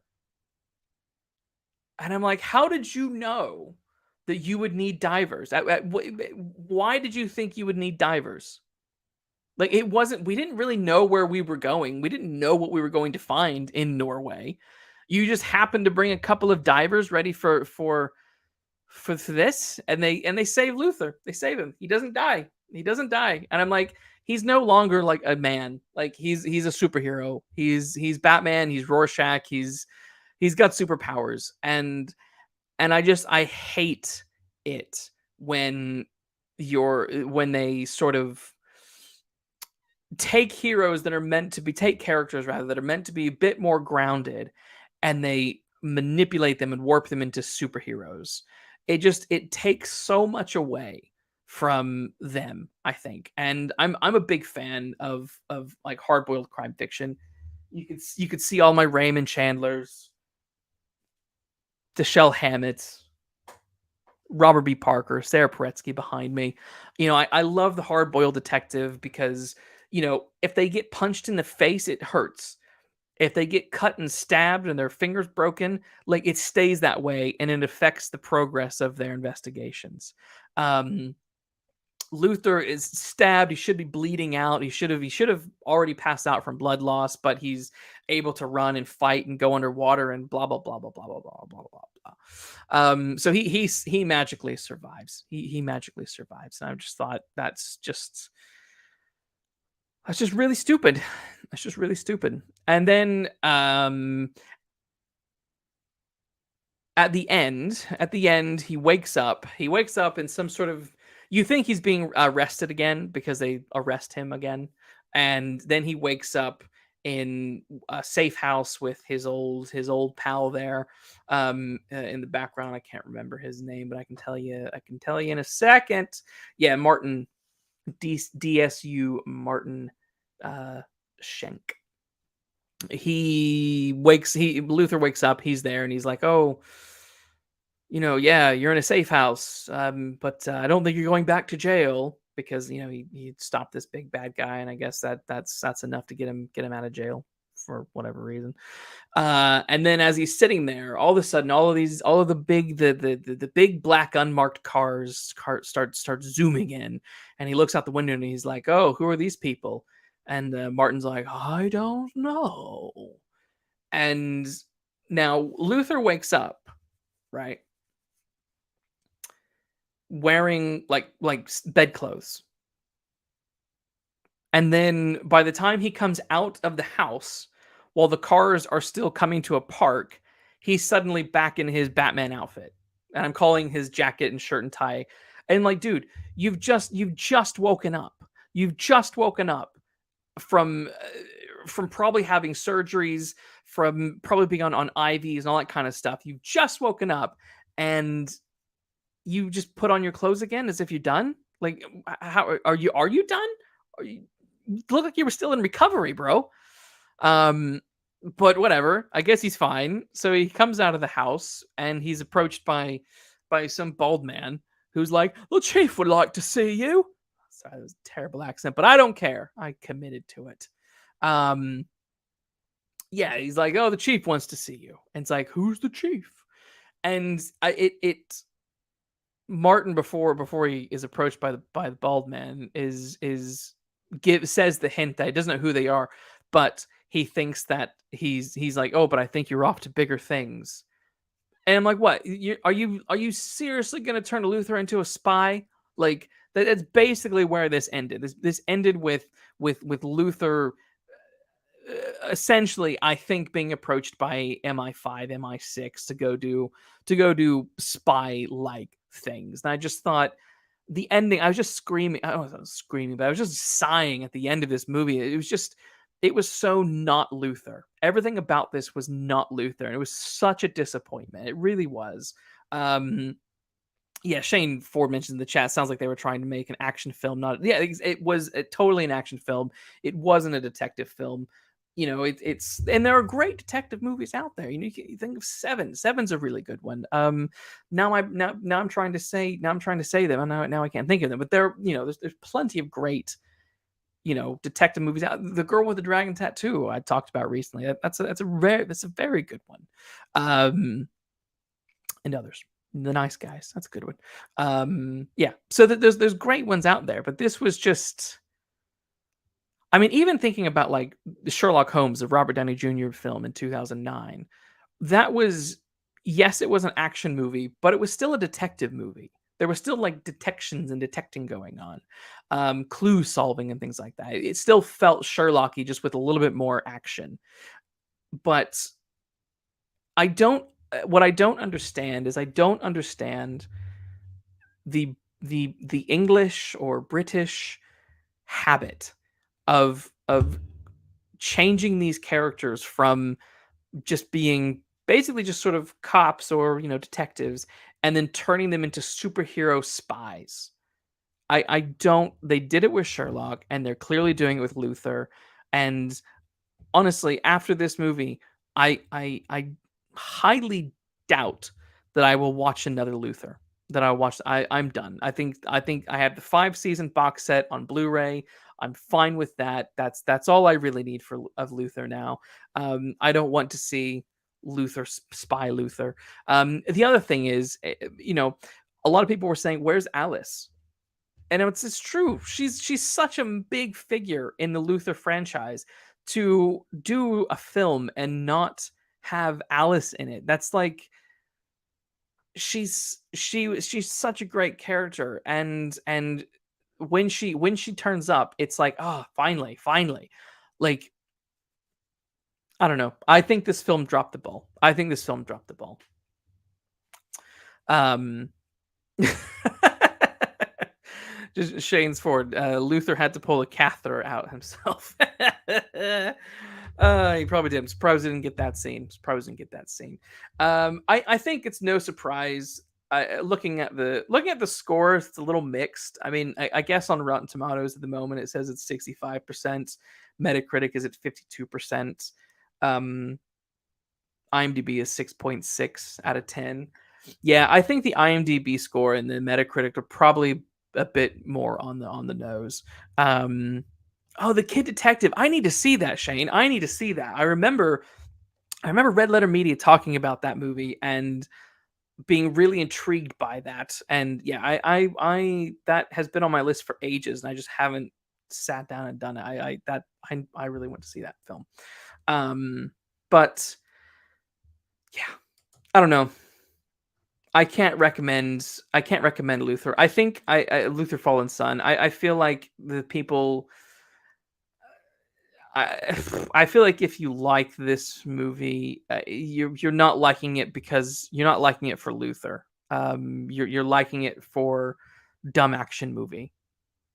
I think that's kind of all there is. And yes, Idris Alba is a great actor. Like I said, all the acting in the movie is good. Luther is acting like Luther mostly, but it's just these hyper scenarios that they put him in pull me out too much. I really didn't enjoy it. So I can't recommend it. I can't recommend it. Shane Ford says it's fun, kind of like kind of like Under the Silver Lake. Okay, cool. That sounds fun. That sounds fun to me. Um, so yeah, that's my big Luther rant. That's all I. Yes, yesterday I was obviously talking Picard, and I didn't want to talk Luther. But as I when I woke up this morning, I thought, you know what? I didn't want to. I could have waited. I could have waited for like someone else to and do like a duo chat with someone else about the film to give multiple perspectives. But I thought, nah, my perspective is fine. It's fine enough on its own, and that's what you got. That's what you got. But that's it. That's all I got to say. Um, let's see. Shane Ford says, "Welcome to the Punch. Did a pretty good job of having good action, but still balancing it with an interesting mystery." Yeah, I mean, I think that's the thing. Like good detective movies and shows and books, like having action is absolutely fine. It's just you need to balance that action with the type of character that you're dealing with. I wouldn't imagine someone like I wouldn't imagine like a remake of like The Big Sleep being done and there being kick fighting and karate. That wouldn't make any sense to me, or turning Philip Marlowe into a spy. But I would imagine there being tough fist fights and guns going off and knives slashing and stuff like that. Like, very similar to like Perry Mason, the show on HBO is a terrific reimagining of Perry Mason that has it's got its courtroom drama, but with it also has some tough gritty, PI elements to it as well. The Girl with the Dragon Tattoo. I know I mentioned that already, but that's another fine example of a lots of fun action. Even on the lighter comedy-ish side, like Kiss Kiss Bang Bang and The Nice Guys, those are fun. Like Lethal Weapon, are hella fun action movies that are also cop dramas. So it can absolutely be done, but it's the Die Hard thing, right? Where Die Hard 1, 2, and 3, I don't really like 2. I like 1 and 3. I'm not really a big fan of 2. But at least in 1 to 3, John McClane is just an average. He's just a cop. He's just a cop. That's it, right? But because movies have to go OTT after a while, you get Die Hard, 4 and 5, and they're ridiculous and they're stupid. And the action, it's like, how is John? This is not John. This is not what he'd be doing. Like, what? Come on. So it's yeah, you can absolutely have great action, but it needs to fit the character. And when you are 5 seasons in a movie your formula is set. And when you step outside that formula and you try and go bigger is not always better. Surely we should have learned that from Star Wars. Like, we've all seen the Phantom Menace and the prequels. We've all seen the sequel trilogy. Bigger is not better. Palpatine coming back as some sort of cloney thing strapped to some machines is not better than Palpatine in Return of the Jedi. Stop it. So this Luther Fallen Son suffers from the false idea that bigger is better. Because it's not. Because the thing is, with these characters, with the character of Luther and the show, while there is fun and scary murder mysteries going on, it is also very character driven, and all of that character is sidelined for the absurd action. And anytime the action supersedes character, I'm probably not going to enjoy that film almost at all. And I mean, one franchise that balances it wonderfully and has done for decades is Mission Impossible.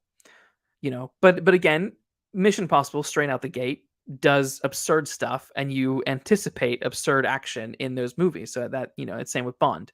But my point is that the character of Ethan Hunt and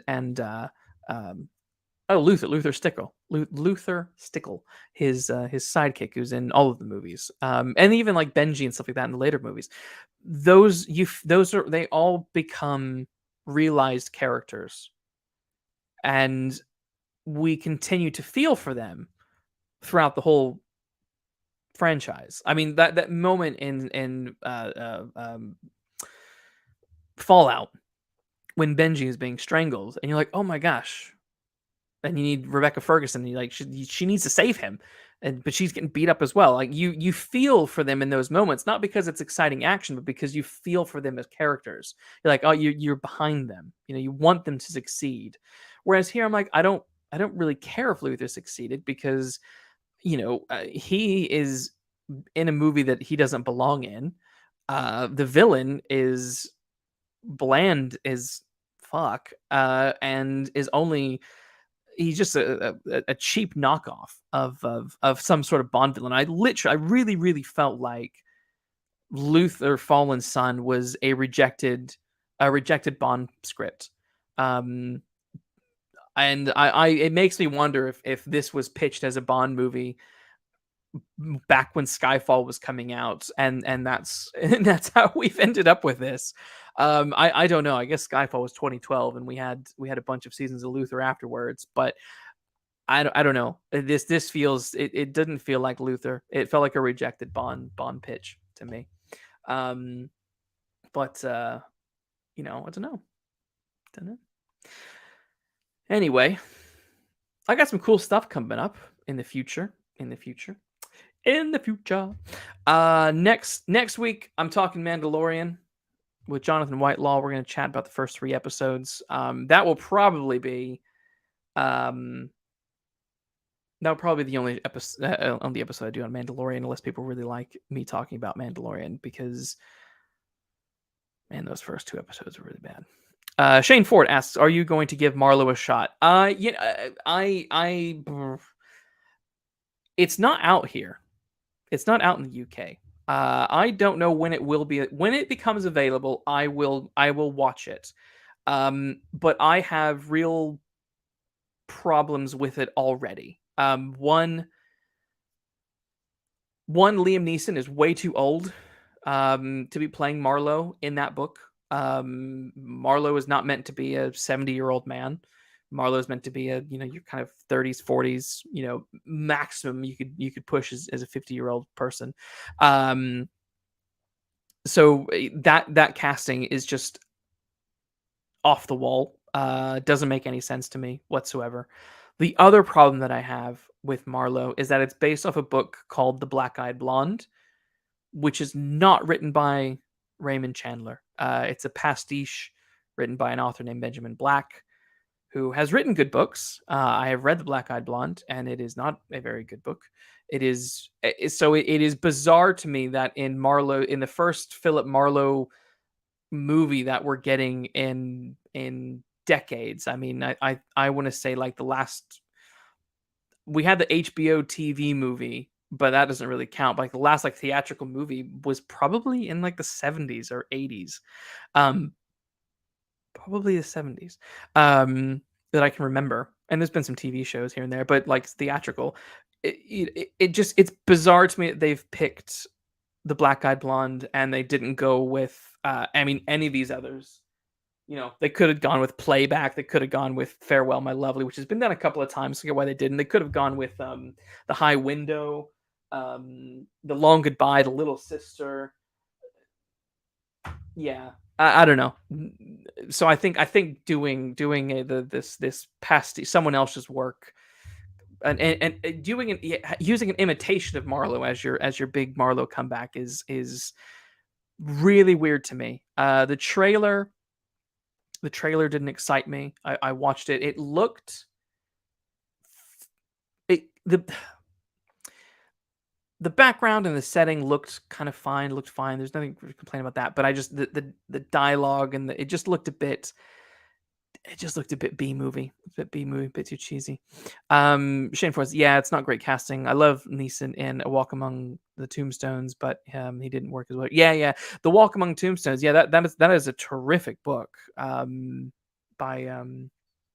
why Lawrence Block. Lawrence Block.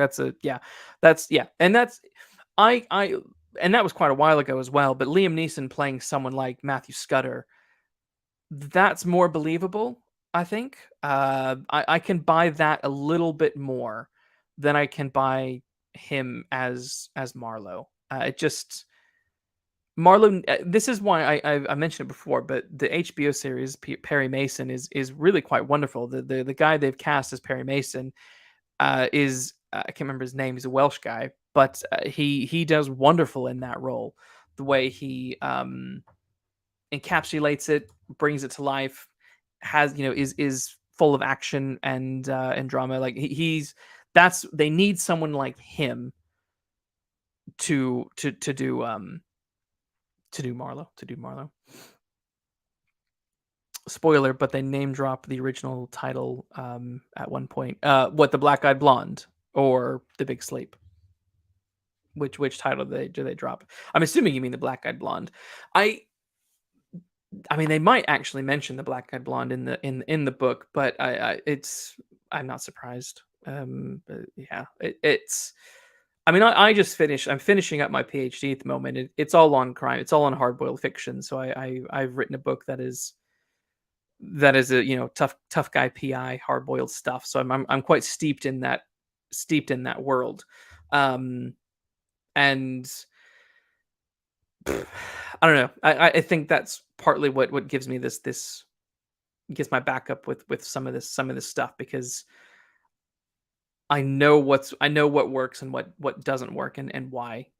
I know why the Robert Mitchum Big Sleep movie in 1978 or something like that.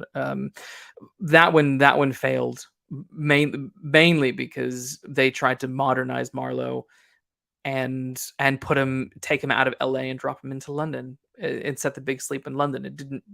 It made no sense at all. And no one liked it. And I was like, yeah, of course. But yeah, so yeah, we'll see. But if it ever comes out here, I'll go and see it. I'm assuming it was just only it's I'm assuming it's only come out in the States. I doubt it'll get a theatrical release here. I'll probably have to wait for it to be on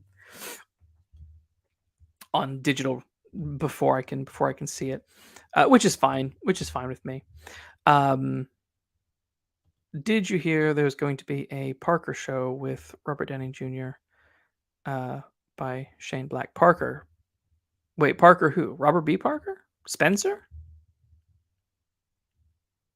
What are you talking about? Tell me what you're talking about, Shane, because I don't know. I mean, I like the idea of Robert Downey Jr. And Shane Black doing something because I mean, yeah, you know, Kiss Kiss Bang Bang is one of my favorite movies, which is a movie that pulls a lot from Hard Boiled Stuff. Obviously. Um, right. Based on Donald E. Westlake. Oh, interesting. Um, I did not know that. I did not know that. I will look into that. But yeah, I'm cool with that. I mean, I would say, hey, Shane Black and Robert Downey Jr. That's a creative team that I trust. Why not? Why not? Biffer, welcome Biffer to Hobbit. Welcome Biffer to Hobbit. Yeah, Richard Stark's Parker. Right? Yes, yeah, Richard Stark. Yep. Uh, I know his work. That would be. I'm cool. That would be really cool. I'm really fine with that. Sorry. Biffer the Hobbit says, "Will you be talking about Willis? Willis what? Willis what? What do you mean Willis? What you talking about, Willis? Oh right, no, right, wait. What you talking about, Willis? That's what you. Sorry, I had a dyslexic moment there, where I read that as "Will you be talking about Willis" rather than "What you talking about, Willis." There we go. Gotcha. I just finished up a very long rant about the new Luther film that's on Netflix. If you've never seen the show Luther, Biffer, it was a BBC show that ran from 2010 to like 2019, had 5 seasons. I think the first like 3 seasons have 6 episodes each, and then 4 and 5 have three episodes that are kind of big interconnected stuff. Really great show, really great series. Terrible movie. The movie on Netflix is just awful, so bad. But I've been rambling about that for a while now. But yeah, any other questions? Any other questions? I really like this idea. Shane, let's look it up. Robert Downey Jr. Richard. Let's see. Robert Downey Jr. Parker Writers. Oh, this is in the Collider. I guess I could share this. I don't really ever do things like that where I look at articles with people. Let's share the screen. Share screen. Windows. Done. All right. Robert Downey Jr. and Shane Black's Parker franchise to begin with Play Dirty movie. I'm in. Also, I have to say, and it's because they've used this picture, Iron Man 3, I think, is a good movie. I do think that was a good one. I do. So this was I guess this was a year ago. Yeah, this article was March 2022. I just saw March and thought it was like now. Another fan because also the other thing is Robert Downey Jr. I believe has stake in HBO's Perry Mason. I think he is also connected to that franchise. I think it's maybe his production company or something like that. So yeah, it's really crime series. Progress officially began for Prime. Oh, for Prime, nice. That's interesting. Amazon Prime. I know Amazon Prime also have done what do you call it? What's that big slab of meat Jack Reacher. They did the Jack Reacher stuff. Although I wasn't a fan of that show. I thought that was. I think the Tom Cruise movie, the first Tom Cruise movie of Reacher, was actually really good. I think that was. I know people were like, "Oh, Tom Cruise is too short to be Reacher." I'm like, it's Tom Cruise. He's great. But having Aquaman from Smallville play Reacher was fine, but he has no character. He's just there to just stand and stare. Da, da, da, da, da, da, da, da, da. Yeah, I mean this sounds interesting. I could be okay with this. I could be okay with this. Let's see what else. See if there's anything new. I think yes, Shane. Yeah, the first one does rule. I totally agree. I thought it was really good. I did. Um, let's, oh right. Let's see. Let's see. I don't think there's anything new. I think everything that I'm seeing is from last year, so they're probably still adapting it. My assumption would be that yeah,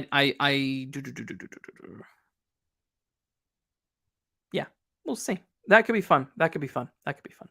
Um, yes, no, Shane. Yes, I think he was originally going to play Perry Mason because I remember back in, I think like 2011. It was definitely before or right after Sherlock Holmes 2 came out that there was talk of that Downey had acquired or was going to do Perry Mason for HBO, and I just kept, and when Perry Mason was announced, the whole time I kept thinking, oh great, Robert Downey Jr. That's, yeah, he's gonna be in that. He's gonna be in it. And then when it came out, I was like, wait, where's Robert Downey Jr.? He's not in it. But no, the guy that they cast, and it makes sense because you know, you know, you want a younger guy, I think, who can carry the franchise for a while. I'm not saying that Robert Downey Jr. couldn't carry it for a while, but yeah, why not? Why not? I think that's the thing. I am so annoyed with the Marvel movies because they have they have robbed us of decades worth of other Robert Downey Jr. projects. They really have, and it's a travesty. It's a travesty. Um, yeah. The Perry Mason did float around for a while, but it's great. I mean, the first season I loved. I can't watch the second season yet. It's not out in the UK for some reason. When the first season came out, it would release the next day on the Now TV app, which is a connected to Sky. But yeah, and for some reason they haven't done that with this new season. And I really wish I really wish they would. I don't know why they haven't. Because it seems like such a waste to not do that. But yeah. Well, what I would love, I don't know if you've ever seen the show recently. Not recently, but over the course of the year or so, last year or so, I watched an old show from the '80s called Spencer for Hire, starring Robert Urich and Avery Brooks. Avery Brooks, the guy, Captain Sisko. Captain Sisko. That was a terrific 3-season run. It broke my heart to see that Spencer Confidential movie on Netflix. And this is a pattern here. Netflix, you suck. That's the pattern. You suck, Netflix. Spencer for Hire was based on these books by Robert B. Parker. Terrific writer in the 80s up until 2011. He literally died at his desk writing. I mean, what a way to go. What a way to go. He also wrote where is it? Poodle Springs. He wrote Poodle Springs, which was an unfinished Raymond Chandler, Philip Marlowe story, which is also a very good book.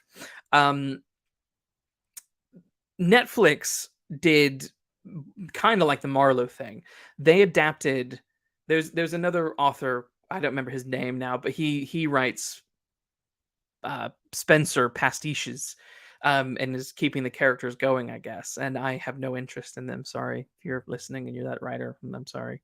But they attempted to adapt one of his books on Netflix, and it's the one with it's Spencer Confidential, starring Mark Wahlberg, and I'd read many of the books by that point, and they just got it so wrong. Like everything about that was so wrong.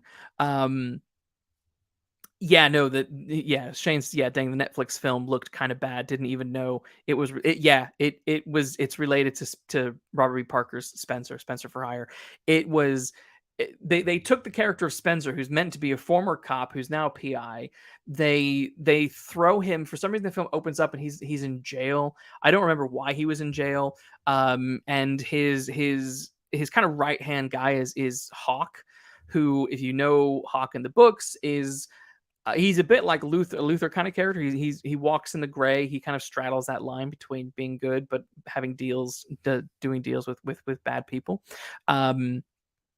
But Spencer totally relies on him and things like that. But he's a tough badass. Like, he is.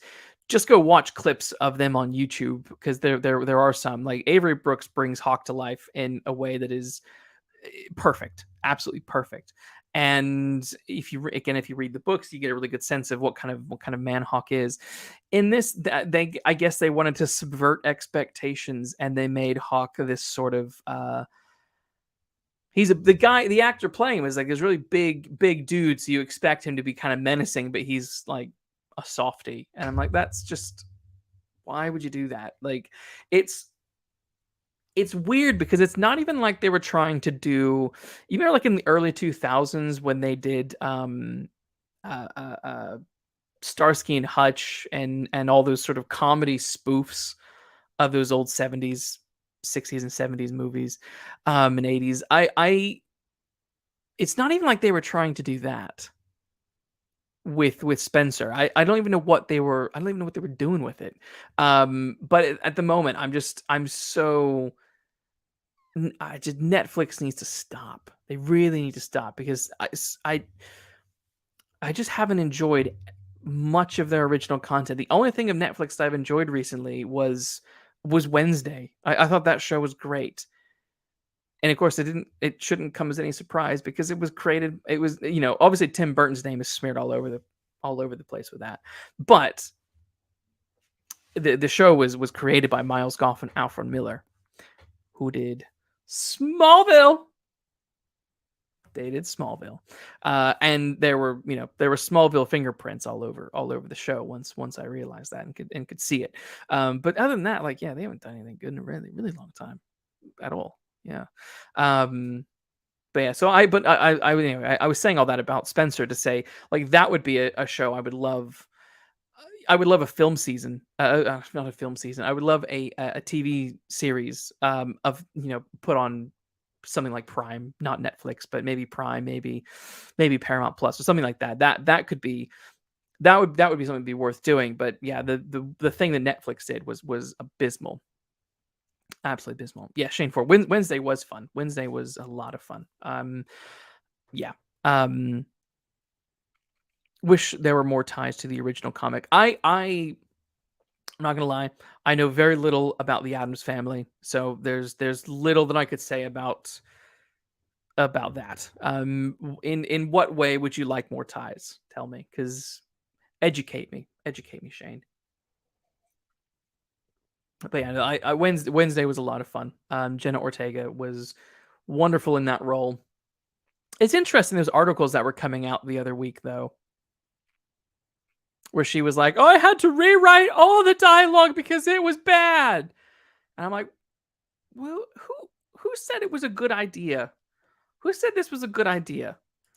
Because then people were like, "Oh, those writers must not know anything." And I'm like, "Wait. She might just be changing some dialogue." But knowing Miles Miller and Alfred Goff's work, which is Smallville, and also writers of Spider-Man 2, the best Spider-Man movie, I'm like, they know how to write good dialogue. They know how to nail a theme, and they know how to write good dialogue. So, maybe some of the other writers were writing dialogue that she didn't like. But I that was a weird series of interviews that were I didn't see the point in that. I didn't quite get that. Right, mostly just aesthetically a bit more classic Gothic. So universe, yeah, I could see that. I could see why you would want a bit more of that. I also thought it was clever how the show incorporated the snap snap. Um, didn't really expect that to come in, but I was like, oh, that was nice. That was nice. Yeah, I enjoyed that. I enjoyed that as well. That was a lot of fun. That was a lot of fun. What I am excited about has nothing to do with the TV shows we've been talking about, but on the 22nd of March, I have Nicholas Meyer coming on my show. I am so excited to have him on. If you don't know who he is, where have you been? Where have you been? Um, he is the original writer director of Star Trek II: The Wrath of Khan. Did some writing on some of the other Star Trek movies, and also directed Star Trek VI: The Undiscovered Country. Fun fact: The Undiscovered Country was the original working title that he had for Star Trek II: The Wrath of Khan. Yeah, so he's going to come on the show and chat with me March 22nd. He's also written some terrific Sherlock Holmes books. We're going to chat briefly about those as well. One was turned into a film a long time ago called The 7% Solution, and it's all about Sherlock Holmes needing to come off his cocaine addiction and speaking and getting help from Freud. Really, really good. Highly worth reading and or watching that film. It's very, very good. And he also did the Time After Time movie, which Time After Time. There we go. Shane Ford just dropped it. There we go. The Jack the Ripper movie with the H.G. Wells Time Machine. Yeah, that's going to be a lot of fun. So keep your calendars open for that one, and tell your friends about it. I just spilled coffee. I don't even know how I spilled coffee. Like it literally like jumped out of the mug. It wasn't even like tipped over. But anyway, yeah. Nicholas Meyer is going to be a lot of fun. I'm very grateful to my friend who is a friend of his who connected us. What I really want, guys. All right, here's what I'm trying to do. What I really would like is I'd really like to get Terry Metalis on the show. Really would. We've had a few conversations on Twitter, but it hasn't happened yet. But I really want it to happen. So if you follow him on Twitter, someone should no, don't go hound him. Don't go hound him. But I would like him to be on my show because I would love to chat Picard and Star Trek with him as well. I think that would be fun. But we'll see. Here's a question for you guys and gals. I mean, I've looked at the statistics. The number of female watchers is very small. I'm pretty sure they consist of my wife when I make her, put it on in the background and like the video or something. I don't know. But what I'm curious, what others any topics, any topics like films or books or guests, anything in particular that you would like me to cover on this show, in the future. I'm open to suggestions. Biffer, ¿qué pasa? Oh. Yeah, I'm wondering what I was the other day. No, I think it was actually today. Someone, one of my friends mentioned that I should chat about the Indiana Jones franchise. I think that could be fun. I don't know. On Frank Ireland's channel, I Want My TV Now. We did a trailer breakdown of The Flash, and two Jakes. Yes, I think we will do. I think I will do two Jakes. I need to see if that's something Frank wants to do on his channel because he seemed really really keen. Or if it's something Matthew wants to do on my channel, or if all three of us chat about it somewhere somehow. I think that'd be good. Yes, sir. Biffer, you say what's happening? I was saying that Nicholas Meyer is going to come on my show and on March 22nd, and that's going to be really exciting. So he's the writer director of Star Trek II: The Wrath of Khan, and directed of The Undiscovered Country and things like that. So keep your diary open for that one. Yeah, Two Jakes. I want to do. I haven't seen it yet, which is why I've not made much progress on that one. I know Frank just recently got it, so that's yeah, that might be something that we need to discuss because um, I'm happy to talk about that anywhere. But yeah, that might be something we do here. Um, Luke, very hard to recommend anything. Uh, it's your world. We just live in it. Well, that's very kind of you to say that. I guess my bonkers world. Well, you never know. You never know if someone's like, I want to hear your thoughts on X, Y, and Z, and if there's something you want to hear my thoughts on, well, tell me, and I will see what I can do about talking about it. Um, it's cool you've been spotlighting classic mystery stuff. And the ep on 48 hours or Clue would be cool. Okay, I will write those down because I gotta be honest, don't know what those are. 48 hours and okay, Biffer, you're wanting French movies, Asian movies. My dream show is Indian movies. I mean, look, the most recent Indian movie I've seen was RRR, and that was phenomenal, absolutely phenomenal. That I that I would that could be one that I do a spotlight on at some point. Actually, I need to find someone. I could talk about that on my own, but it would need to. It would be nice to do that one with a guest. I think. Um, yeah, I that was a terrific movie. Considering that it was like what 4 hours long, I watched it. Me and my wife watched it in one sitting. And we normally if we start a movie at night, like I think we started at like 8 o'clock at night, and we went right to the end. We didn't stop. Um, and normally she falls asleep, and there was no sleeping going on. That was full wide awake the entire time. Full time 2021 is a French movie. Okay, yeah, I'll put that down. I like these ideas. Night moves. Put that down as well. Yeah, it's cool because the other thing is, but the thing about RRR is it would be like a little retrospective, I guess, on it now because in terms of the popularity of talking about, I guess I've missed the boat on that. But that's the other thing is I don't necessarily want to. I know I'm talking about Luther like 2 days after it's come out, but that's just because I've seen it and I had the time to come to spare and come and chat about this stuff. But like, yeah, I sometimes don't like the. I know a lot of YouTubers do it where they jump on the band the second something comes out, trailer show, and they instantly get their opinions out.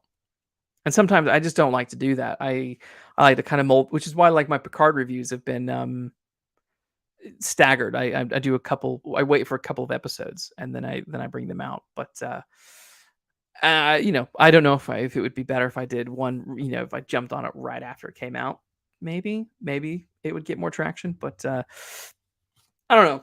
That's not my cup of tea. I don't really like to do. Don't like to do that kind of stuff. Um, yeah, yeah. Good. Cool. I put these titles down. I would love to. I'll look into them and see what I can do. And yeah, the two Jakes for sure. Not two Jakes. Two Jakes. We'll have to be done. Anyway, gang. I don't know. I think that's kind of it. Unless you have any other questions, comments, things you want to talk about, let me know. Otherwise, I might wrap up.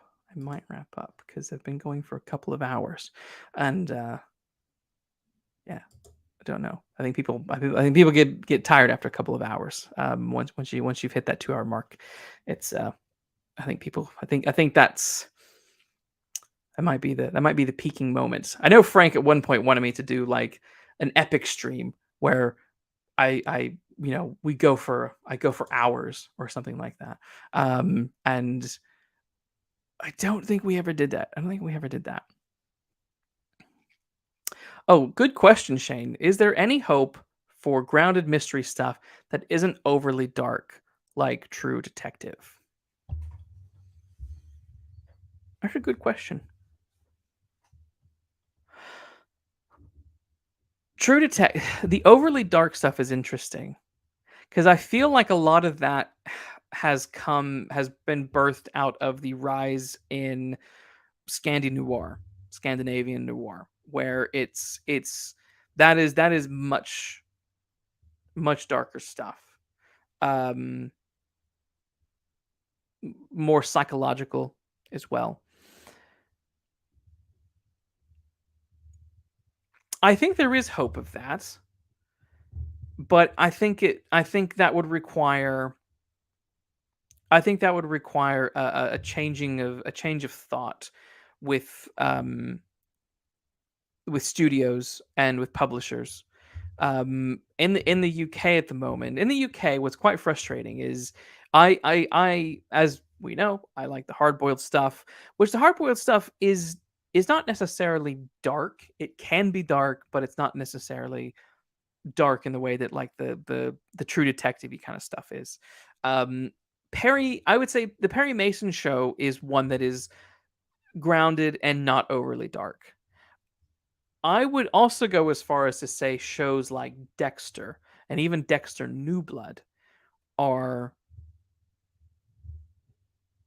I don't know if I want to call Dexter grounded, but it's not as dark.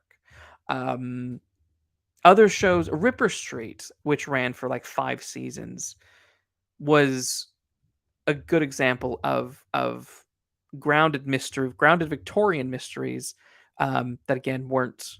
It had dark moments, but the whole show wasn't like broody and dark. There were wonderful moments of levity in that show. Um, the problem in the UK is that in the publishing world and even on like mostly on television, um, they either go one extreme or the other right now. They either go with the cozy crime, which is a term I hate so much. The irony of that cozy crime. This is the crime that's gonna make you feel good. It's a gosh darn crime. Come on. Um, but there's a big push here in the UK at the moment for cozy crimes, in which you sort of think of like modern day versions of like Miss Marple, right? You have goofy little mysteries, and they go too far into the lightheartedness, where it's just there might be a death, but the death doesn't matter because it's the important thing is the talking about the detective's tea. There's a really stupid show on in the UK called Death in Paradise. Um, I think some of the earlier seasons are better, but the most recent series have been really dumb. And they're sort of just goofy. There's like what would be like considered like horrible crimes, horrible murders that take place. But they're totally glossed over. And it's all about like the quirky detective being quirky and annoying. So that's and in books, so that's the problem in the UK. You have these lighthearted cozies that people like. They just want a warm, fuzzy murder mystery, whatever that is. In the Agatha Christie Sherlock Holmes kind of style, I guess. But then the other problem is then you have the really dark stuff. That's the Luther. The balance of like having something that's grounded and whatnot is uh very tricky here. But then in the States, I feel the TV, yeah, I think shows like Hannibal, which I loved Hannibal. Hannibal's a terrific show. But I think that also helped pave the way for the overly dark detective shows that we now have. I mean, I think a lot of the murder mysteries that are on like general like cable and stuff like that, they're all a bit kind of goofy and silly, not really very dark, but the ones that are like the popular ones, like the True Detective and whatnot, they are the dark ones. Oh, is that one Kenneth Branagh detective show from a few years ago worth checking out? I don't remember that one. Are you talking about Murder on the Orient Express, the movie, the Poirot movie? Because if you're talking about that, no, that's not worth checking out. That was terrible. I couldn't even be bothered to watch Death on the Nile. Like, my God. Biffer says, how many Meghan Markle jokes are going to get at tonight at the Oscars? Over under 3. Oh, the Oscars tonight. I should know that. Should I know that? I don't know. I don't care about the Oscars. Who gives a shit? Who gives a shit? Oscars are so pointless. Awards are pointless. I really do feel like awards are pointless because the people who deserve them never get them. Rarely, very rarely do the people who deserve them get them. And that's just not being like sore. That's just the way I feel. Yeah, and it's also like, oh, the same person gets the award 1,000 times in a row. It's like, well, maybe this person's already got that award. Maybe give it to someone else now. I don't know. I'm assuming there'll be quite a few.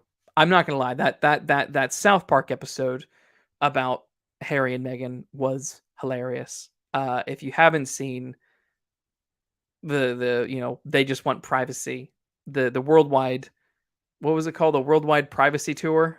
That was, oh gosh, that was terrific. The way they're screaming about wanting privacy, but they're protesting about how much they want their privacy, and no one, yeah, that was wonderful. That was wonderful. Wallander. No, I've never seen Wallander. I haven't seen. Yeah, no. Let me look at that one. Wallander. I ran for 4 seasons. Jeez. Yeah, no, I haven't seen this one. It looks like review wise, it looks like it's well received. Hmm. Interesting. Yeah, no, I haven't. I should look into that one. There was. See, I know Braun is pretty divisive these days, but I always appreciated him from Dead Again. Yeah, yeah. Just because Tom Hiddleston comes up here, he was in that The Night Manager. That was pretty decent. That was decent, I think. I remember watching that and enjoying The Night Manager. It was a fair few number of years ago now. Let me see. Is it The Night Manager? Let me double check. Yeah, The Night Manager. That came out in 2016. Yeah, that one was fun. The Night Manager was fun. That one was, I don't remember that one being like overly dark and annoying. Yeah, I think I do wish there were a bit more balanced films and shows out there where, you know, kind of, again, this I think I will say Dexter. I think Dexter falls into that camp for me. Because it obviously deals with dark topics, but there's, I guess it's grounded. I mean, no crime. The problem is when you say grounded, like, what do we mean by grounded?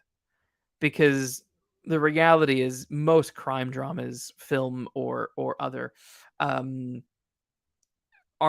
rarely fully grounded. This is why, like, in these, we're used to seeing like the lead detective rock up to the scene, look around, you know, in their normal clothes, but realistically they'd be wearing one of those suits where they're covered from head to toe and all that kind of stuff. Like, if you remember that, like, that scene in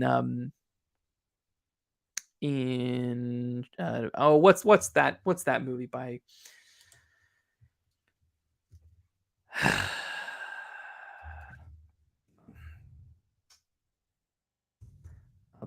I don't know why it's completely gone out of my head. The movie was with Simon Pegg in it, and Hot Fuzz, like that scene in Hot Fuzz where they go into the building and everyone's wearing those suits, and Simon Pegg's character doesn't know who's talking to him.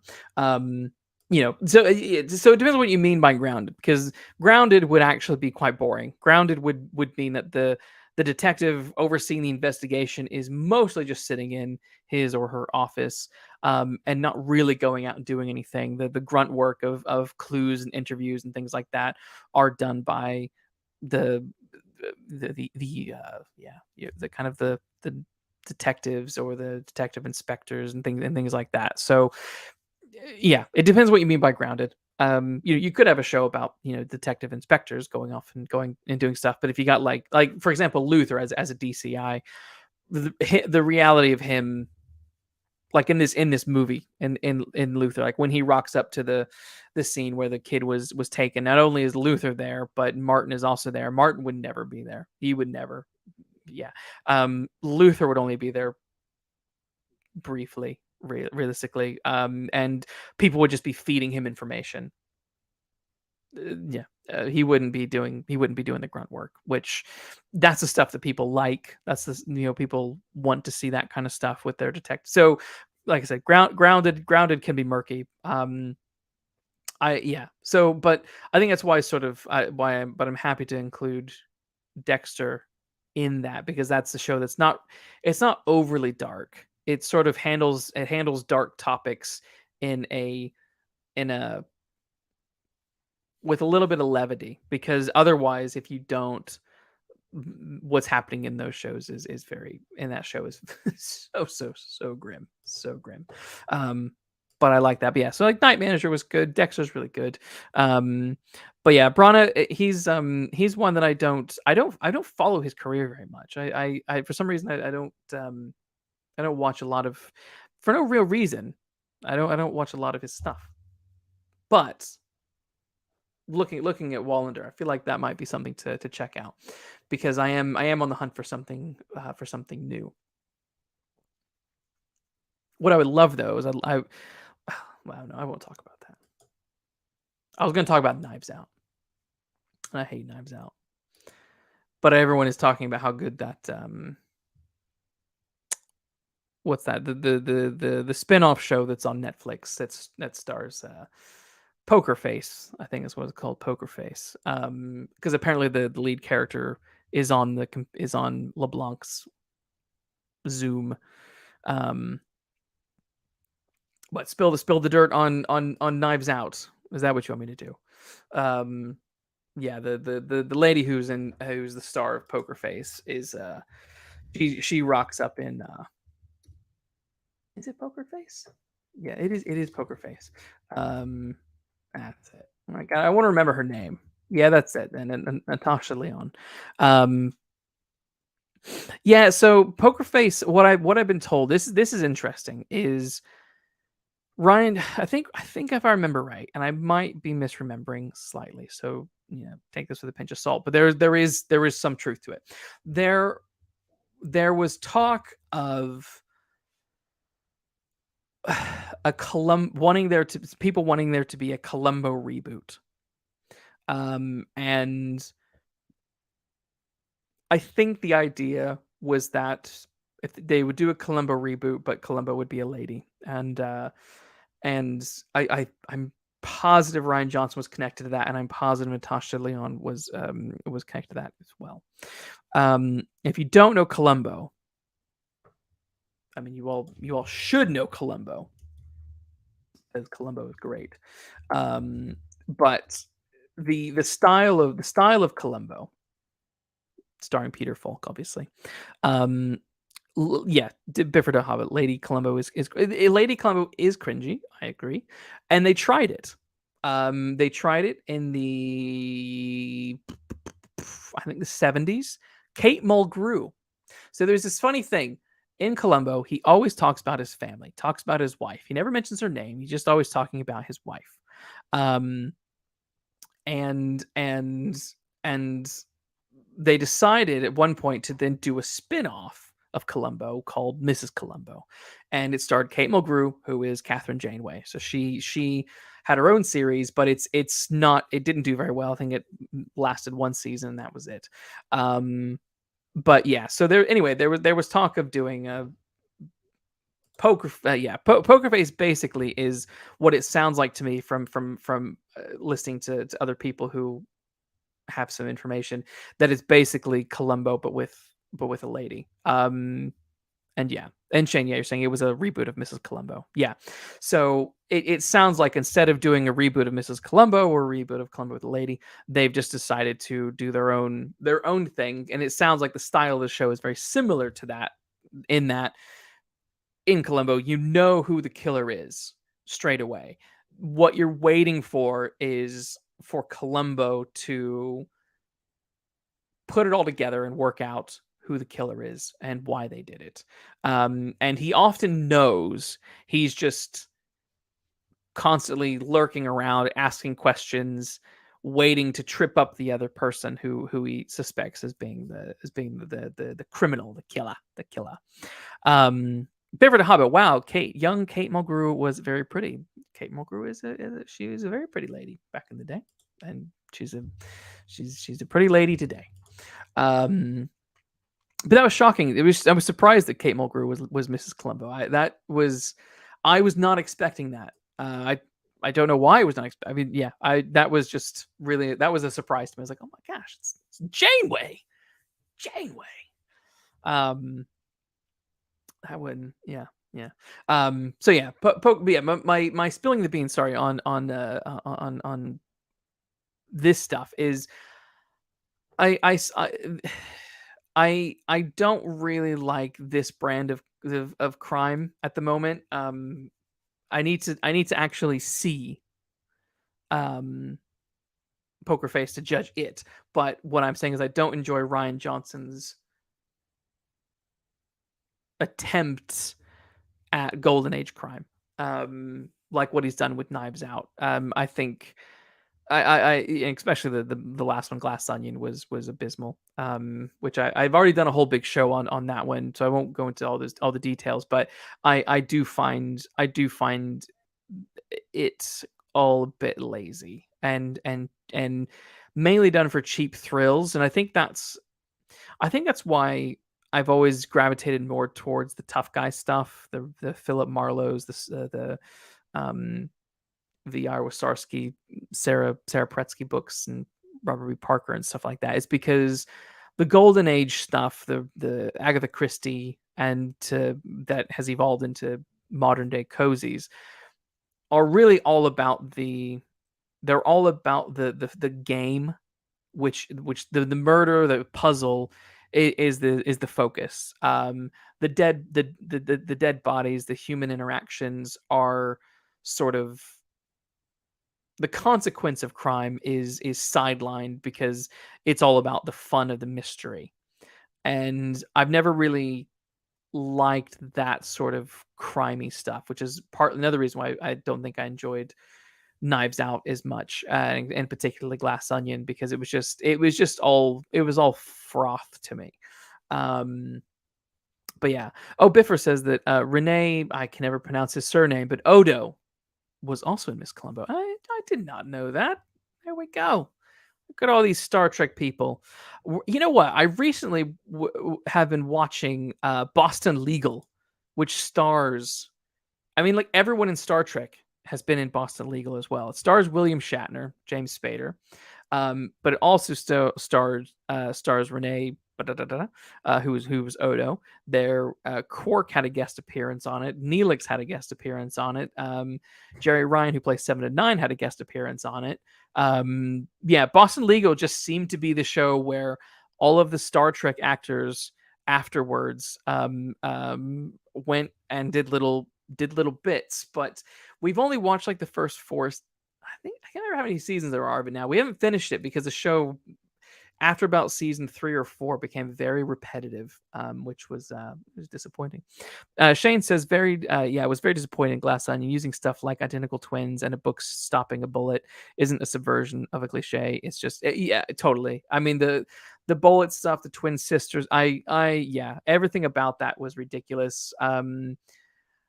Yeah, I hated it. I really did. And the praise that it got just wasn't worth it. And I still can't get over the fact that the very beginning of the movie, when they're all trying to solve that stupid puzzle that he sent to them, and he's like, oh, and at one point it's the music puzzle, and they get the composer Yoho Ma pops his head in the screen for a second to say, oh, here's a bit of trivia about music.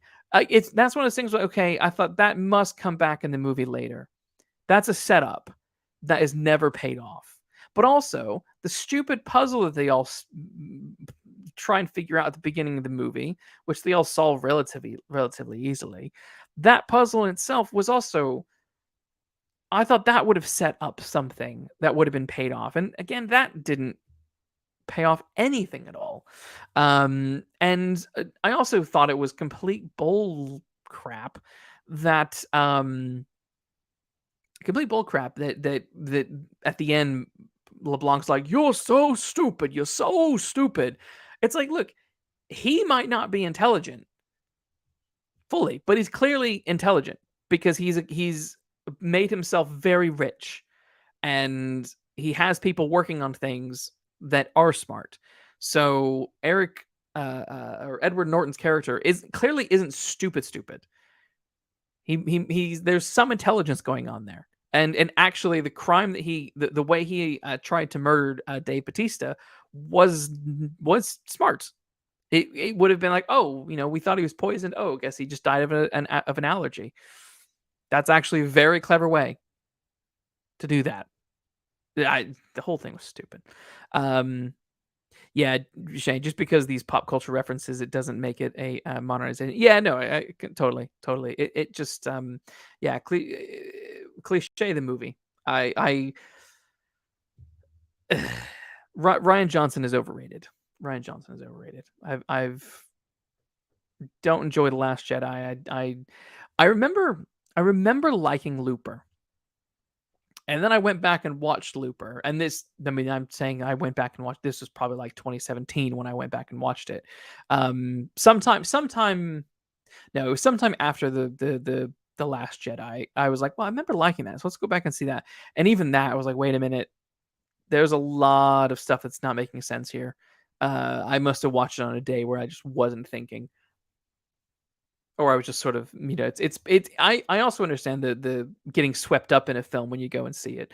Like I remember when I went and saw Rogue One, I was like, oh yeah. I went and saw it in a packed cinema on Tottenham Court Road. It had all the Star Wars fanboys you can imagine and girls, like the cheering, the clapping, the shouting, the screaming, the whooping, the hollering. It was all going on. And it is hard to not have that affect you in some way. You do sort of get like when you go to a football game or something like that. You get kind of caught up in the camaraderie of everything that's going on. And I was sort of like getting like that with Rogue One. I remember, you know, seeing things and feeling the Star Wars tinge of excitement and after I left I was like, yeah, that was pretty decent. Blah, blah. And then the next day I was like, oh wait a minute. That wasn't very good at all. Yeah, and I feel like there are certain films, and I think the Knives Out franchise is one of them, in that people they just go and see it and love it for superficial reasons, because just not it's just not that clever. It's it's also not that funny. The first one wasn't funny, and the second one had worse humor than the first. Yeah, Shane Ford says stuff like Glass Onion and Bodies, Bodies, Bodies honestly really feel like a big middle finger to mystery fans. Both films are essentially telling the audience they're dumb for wanting it to be clever. Yeah, no, yeah, yeah. It's either they're telling the audience it's either the middle finger or it's just pure ignorance where the film genuinely thinks that it is clever. And I sort of think that might be the case. I sort of feel that Ryan Johnson might actually think that he is producing something that is the pinnacle of clever mystery writing, and it is not. It is not at all. But I mean, I can name off a good handful of writers who write books who are praised for their mysteries, and they are some of the worst written things I've ever seen. Most of them are supermarket novels. Yeah, I won't go into that though. One of these days, I will. I've mentioned enough on Twitter who one particular author who does that, who's a celebrity author who writes crime novels now, and I mean they are just uh they're just not good. They are just not good. Um yeah. Yeah. Oh, is Frank also streaming at the same time? Is he Is Franklin also doing? I just saw a thing where it sounds like he might be doing one, but maybe not, or maybe it's set for later. Maybe it's set for later. I'm gonna click on this and see what happens. Is he doing it now on Twitter? What do you do? I see. Oh, it's already over. I think he was streaming on Twitter. Interesting, interesting. Good old Frank. Good old Frank. How you doing, buddy? Um, yeah. Sorry, I got really distracted there. Yeah, I think Ryan Johnson is thinks that his stuff is more clever than it really is. I don't know if it's the middle finger to the fans. I also don't think that, like, The Last Jedi was a middle finger to the fans. I really believe that they thought they were doing something that was revolutionary and incredible. Um, Not realizing that what they were actually doing was uneven and pathetic. I mean, you know, but then the irony is, and I do have to agree with Red Letter Media in that, yeah, the Last Jedi, out of the three sequel trilogies, uh, has the most interesting concepts behind it, but execution is absolutely terrible, absolutely terrible. Because the Rise of Skywalker is, whew, that was awful. That was awful. But yeah, so I at some point, I think maybe before the Netflix expires, I'll try and watch a few episodes of Poker Face. 'Cause I've been told that it's good. I've been told that it's like Columbo, but given that Ryan Johnson has just badly imitated Golden Age mystery in his Glass Onion, I'm just like, is this going to be badly imitated Columbo? And that's not what I'm not that interested in. Not that interested in. Um, yeah, I don't know. I don't know. I don't know. I don't know. But I would love what I would love. Um, Spoiler it is. Okay. Okay. Well, I will watch one episode, maybe two. I'm not gonna. I just so I can see it, so I can offer a more informed opinion. Because at the moment I can't really offer an opinion on that particular show, but I can offer an opinion on the Knives Out and all that kind of stuff. Yeah, but that's disappointing. Oh, that's a shame because I love Columbo. I've been rewatching it because it's on what is it, that Amazon freebie thing. It's on there now. So I have the box set as well, but it's nice, you can just kind of jump on there and watch, and I love it. It's so good. Some episodes are kind of fun, but yeah, it's a real mixed bag. Says Shane for it. Yeah, I guess it depends on how. I guess it depends on how involved Ryan Johnson is on that, because it's created by him, but is he writing all the episodes? He might not be writing all the episodes. Let's Columbo Blu-ray coming soon. I know. I kind of foolishly bought the box set recently, not realizing the Blu-ray was coming out. So I might just have to stick with what I've got for a while.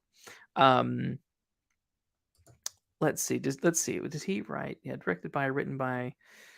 Oh, right.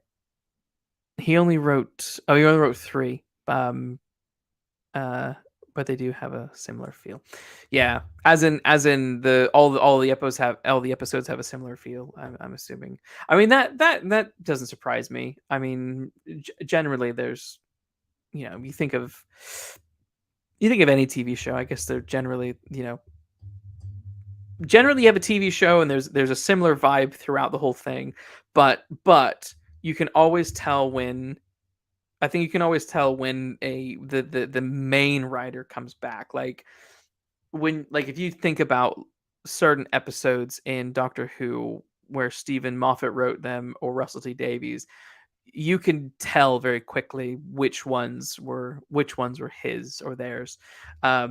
Same with like Smallville, when Miles Goff and Alfred Miller, when it's one of their episodes, you're like, oh, okay, I can, yeah, you can feel the difference. There's a sort of, things sort of go up a little bit. So I'd be interested to see what Johnson's episodes are like versus someone else's episodes. Are his better, or are the others better? Do you have a favorite episode? Because that might be what I can do. I can watch one of his, and then like one that you say is that you've enjoyed from from Poker Face. Um, yeah.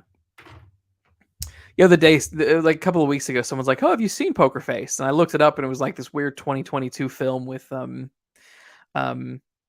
oh, who was it? Who was it? Who was it? Who was it? Russell Crowe. And I was like, "No, I've not seen this. This is meant to be good," and it looked terrible. Um, in one of the old folks' home, the one of the old folks' homes we're checking out. That's pretty much the high point, and still has problems. Okay, it's called Time of the Monkey. All right, I'm gonna write that down. Time of the Monkey. All right, I'll watch that one. Yeah, the rest of this, someone's like, "Have you seen Poker Face?" And I didn't know, because I looked it up. I just typed in Poker Face, and the thing that came up was that movie. It wasn't even Lady Gaga's song. It was that movie. And I was like, "No, nope, I've not seen that." And then I was looking at like the reviews, and was like, "This looks awful. Why is someone telling me to see this?" um, but I think the thing is with some of this goofy stuff like Poker Face and Knives Out and stuff is it's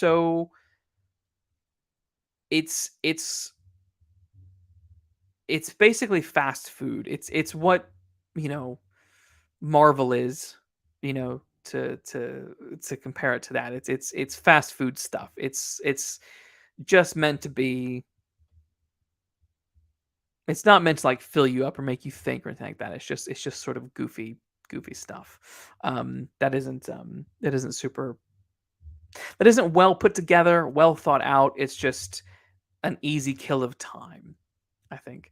Um, but yeah, but I mean, there seems to be a lot of decently well known people in this Poker Face show. Cherry Jones, Ron Perlman, Adrian Brody. Interesting. Yeah, I'll give that episode a go. I'll give that episode a go. But I've obviously not seen the Russell Crowe film, and I am not going to. But yeah, but what I would love though, as I was going to say earlier, I would also love like a, if someone could take Marlowe. Maybe someone should hire me. Come on, Hollywood. Come on. I got a PhD in well, I'm getting a PhD in hard boiled fiction. I write crime. Come on, I could do it. Put me in charge. Put me in charge. I would love to do a Philip Marlowe show. A Philip Marlowe show. I think that would be great. I think that would be fun. Um, there's so much scope for possibility with it, because actually what's really fun is you can listen to them on Spotify, and I think on Audible and stuff. But there are old radio serials from the, I think, 40s and 50s. Where they were little radio plays, radio dramas, Philip Marlowe episodes, basically what, the precursor to television. And they're all there. They're there and intact with their toothpaste commercials and everything. It kind of feels like I listen to them and I love them, and a lot of them are really decent, really decent. The guy who, I can't remember the guy's voice who does Marlowe, but he's very, very good, very good. And yeah, but listening to them, it kind of makes me think of A Christmas Story, when Ralphie is listening to the Little Orphan Annie stuff. Yeah, it's all very dated in that sense, but it's charming. It's very charming. But yeah, I would love to do a Marlowe show. I someone should give me a Marlowe show. I would do it for anyone, as in Amazon, Netflix, Paramount, whatever. But I mean, I have very little credentials. But I got heart. I got heart. No, I think that would be fun. I would definitely do a Marlowe show. The problem is you have Perry Mason, and Perry Mason essentially started out like more like Marlowe than it did as a Perry Mason drama. But there are absolutely ways of making that work. Or someone should give me the Spencer, because I would also smash that out of the park. Um, yeah, I think that'd be a lot of fun. because I would, yeah, I'm a big fan of the PIs. I am less of a fan. It's interesting. I'm less of a fan of like the cop dramas, even though we've been talking about Luther. But the thing is, Luther, and even people like John Rebus, the from Ian Rankin's character, which Ian Rankin was recently on my show. Just gonna shout that out. You should go watch that episode. That was a lot of fun. Um, those kind of dudes are, even though they're cops and they're meant to be working within the system, they don't actually work within a system. They basically function as PIs. It's just that they've been given a badge which gets them indoors quicker than if you are a PI. Shane says, "Yeah, yep, and totally." But unfortunately, these days, a lot of people are content with only eating fast. I mean, I agree. They are content with it. I It's why I don't watch the Marvel movies. I tapped out following them. I tapped out of them. I feel like I was like one of the first people to tap out with Marvel. I Civil War. I walked out of Civil War and I was like, I'm done. I am done.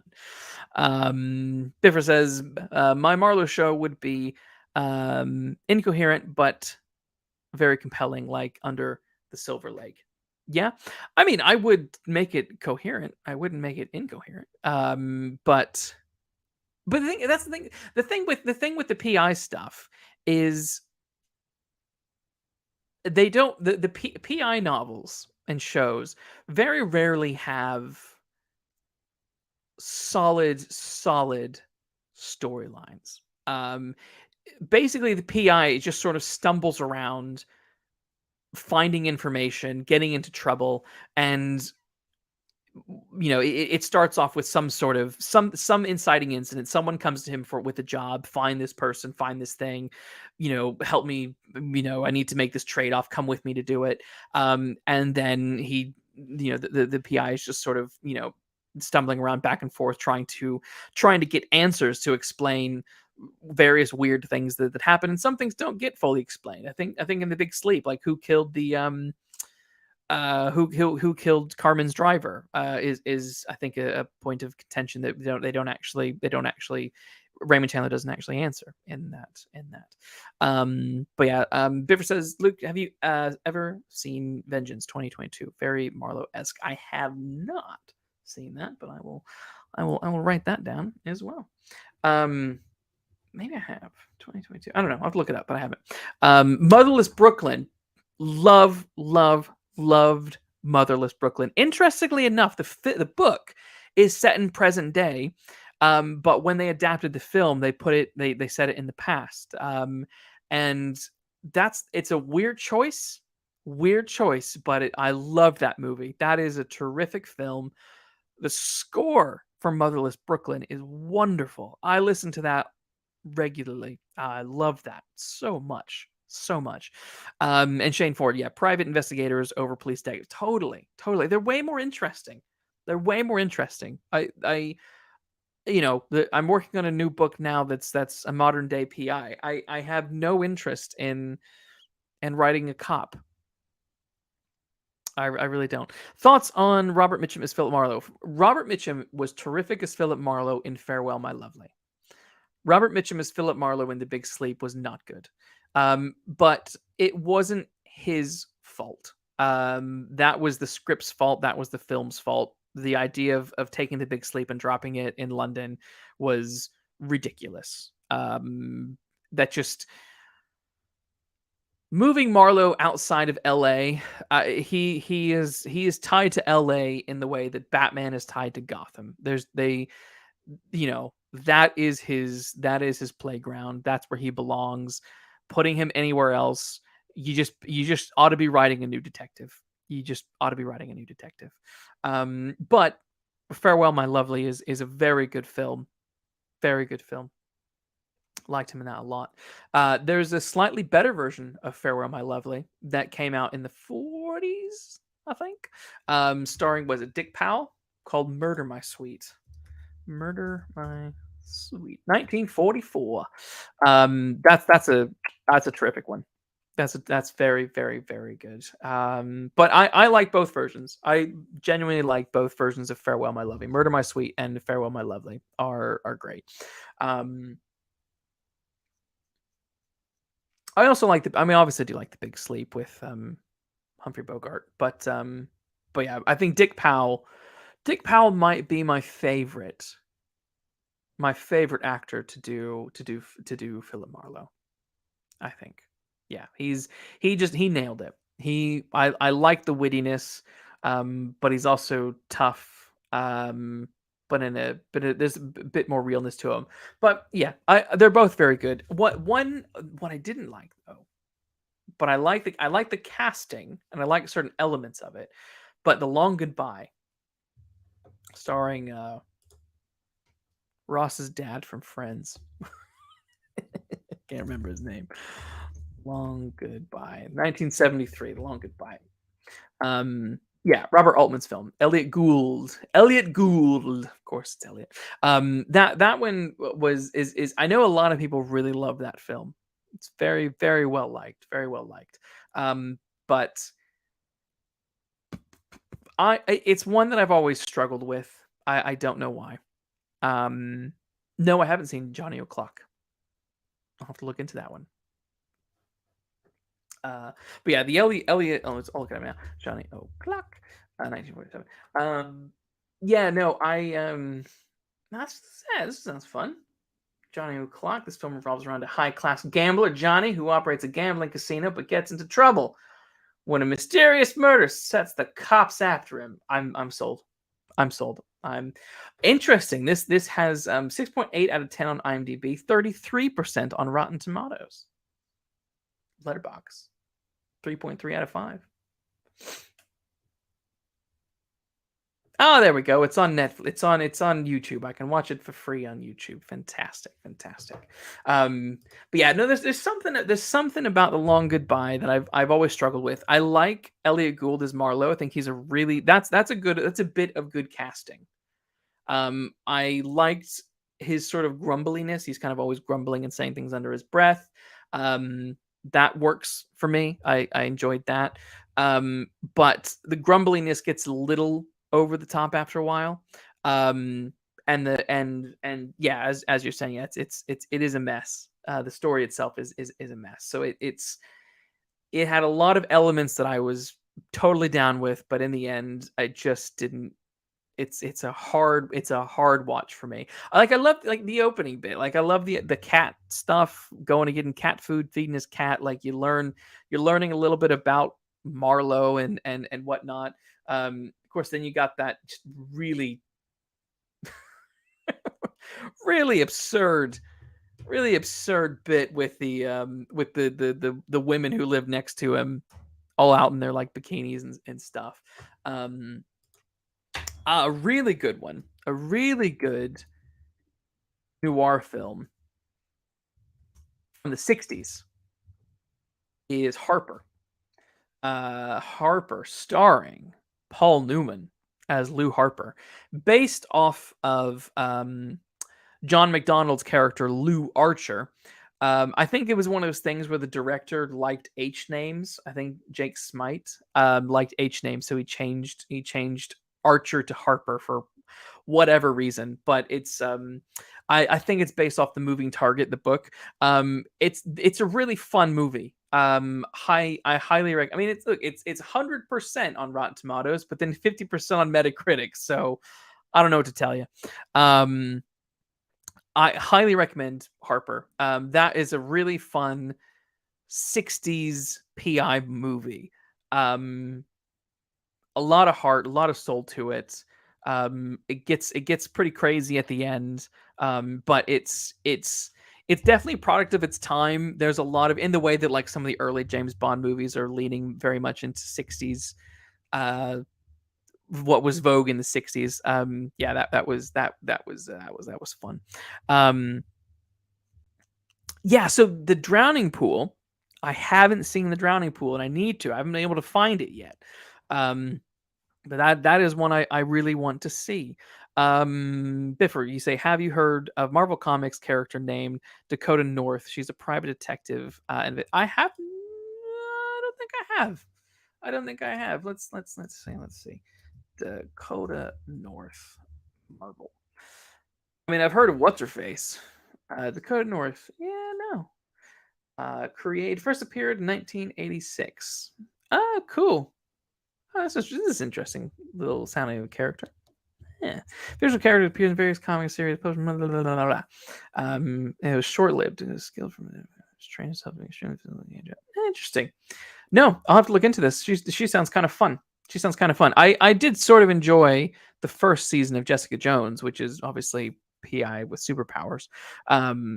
But no, I've not actually looked in or seen much of Dakota. The thing is, I'm a Marvel fan to an extent, and that extent goes to X-Men and Spider-Man. Everything else, I never really got into the wider Marvel comics. I own a handful of them. I own some Deadpool comics and a couple of Iron Man comics. I own, I got the Civil War, little things like that. But my main thing with Marvel comics when I'm reading Marvel comics, or if I'm reading them, is I love it's X-Men and classic Spider-Man for me all the way. And I think that's more to do with when I was a kid. When I was a kid in the 90s, the 90s X-Men, the 90s Spider-Man. I know there was Hulk and Fantastic Four, and I watched Hulk a little bit, but it was on Sunday mornings, and I used to go to church on Sunday mornings, so I ended up missing that quite a bit. I would sometimes try and record it. You set your VCR, boop, boop, boop, and record it, and I'd record Hulk, and I would record Jumanji, and I'd record Men in Black. And I sort of loved watching. I loved watching all three of those cartoons when I was a kid. I just thought they were a lot of fun. But I never got into. But then Hulk, I think, like, changed times. I never found out. Like, I remember the last time I saw a Hulk episode was the Gray Hulk appeared, and then I never saw the Hulk again. I don't remember ever seeing what happened after that. I don't know if that was the end of the series and they never made any more, or what. I don't know. I don't know. I would love to know. And I have Google. I have the power of Google, and I could look it up, but clearly I don't want to know that badly. But yeah. So that's me and Marvel Comics. It's a mix. It's a mixed bag on that. Because I don't read too much. I don't read too much into them. I did really like. There was a run. What was it called? I think it was an Iron Man run. Iron Man in the Phoenix. Iron Man in the Phoenix. It was. I think he was like going through time or something like that, and was connected to Jean Grey and the Phoenix, and that was like a fun little 6-part story. I think it was 6 or 7 or 8 parts, something like that. I can't remember what it was called, but I remember enjoying that. But the other thing is I started getting into buying comics when I was in university doing my undergrad back in like 2008 and 9, because where I was growing up in Indiana, there wasn't a local comic shop. There was like one like D&D place in the city next to ours. But that was like a good like 30 some odd minutes away, and when you're a kid, you're not going to get your parents to drive you 30 minutes to go look at comics. So I never and there weren't comics in the grocery stores. There weren't comics in any of the other little stores in town that I was ever aware of. So that was just sort of, I knew comics existed.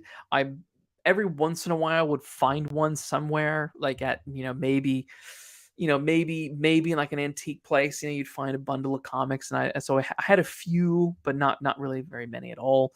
And yeah, so I started really purchasing them when I was in university, when I moved to Manchester, because there was a Forbidden Planet. If you don't know what Forbidden Planet is, it's a geek nerd culture store.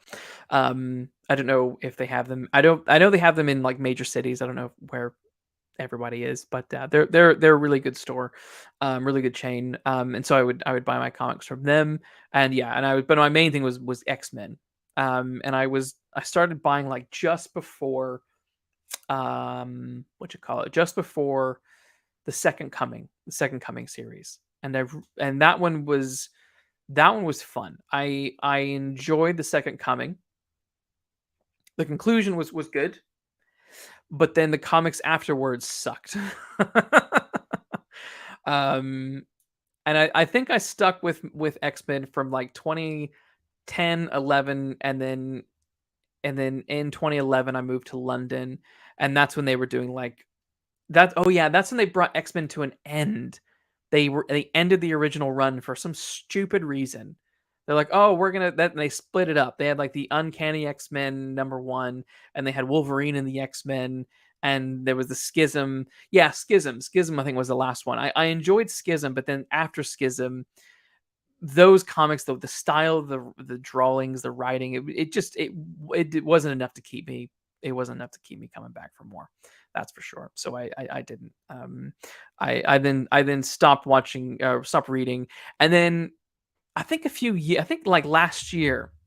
Um, what is it? House of. Yeah, last year I was talking to Anthony Lantern. Um, who, if you don't know Anthony, he's a big toy guy. He's a big toy guy. He's the one who inspired me years ago to start recollecting stuff, and it's led to all of this and more. I have other figures in the corner over there that are in boxes. Um, but he mentioned that the Power of X and the House of X were two really good storylines, and Avengers, and X-Men versus Avengers, or Avengers versus X-Men. So I did get those, and I read those, and those were pretty good. But still, that said, I haven't been interested in picking up books on a monthly or bi-weekly or whatever, however often they come out basis. Yeah.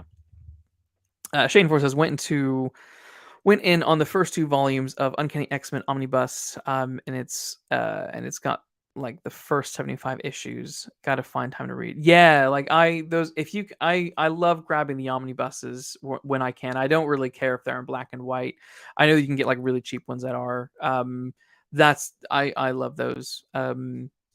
I had a Wolverine one that I got rid of, which was really stupid.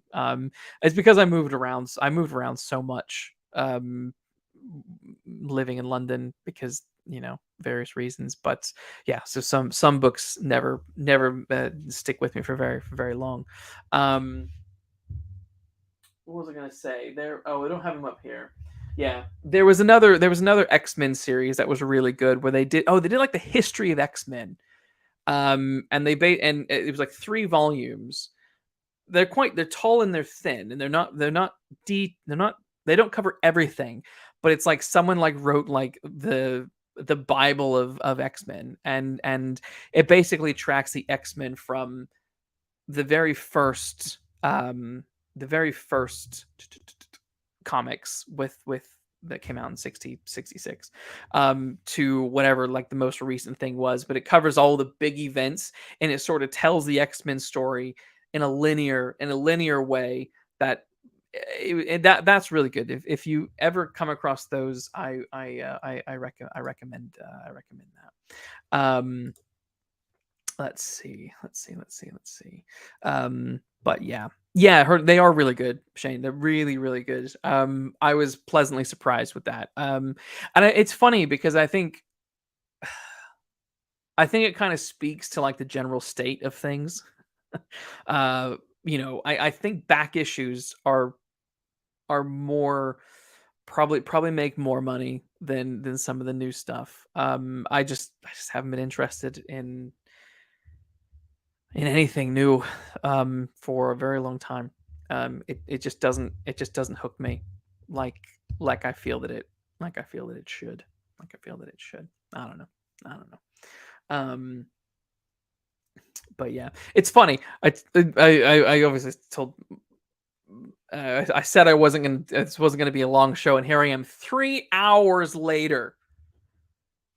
Nobody's gonna listen to this in full, except for everyone here listening now. But I'm very glad to have you chatting with me today. Collections of older comics over new. Totally, Totally, totally. When I'm always more interested in collecting old stuff, than I am anything new. It's why I was even apprehensive when I before I bought like the House of M, not the House of M, the Power of X and the House of X and stuff because I thought, I could buy it, but it might be crap. Luckily, it wasn't bad. Luckily, it was actually interesting and fun. Um, but yeah, so but in general, whenever I look, I look for the older stuff. What else do I got? I'll tell you something that was a good comic that I recently got. The Blade Runner 2019. You can see it there next to Watchmen. That was pretty decent. I was pleasantly surprised with that little Blade Runner run. Um, I mean, it comes to a conclusion, um, more or less. More or less, but that was a lot of fun. So I highly recommend that. The replicant who is the star of that particular run, she's really cool. Totally bought into it. Felt very much like the Blade Runner world.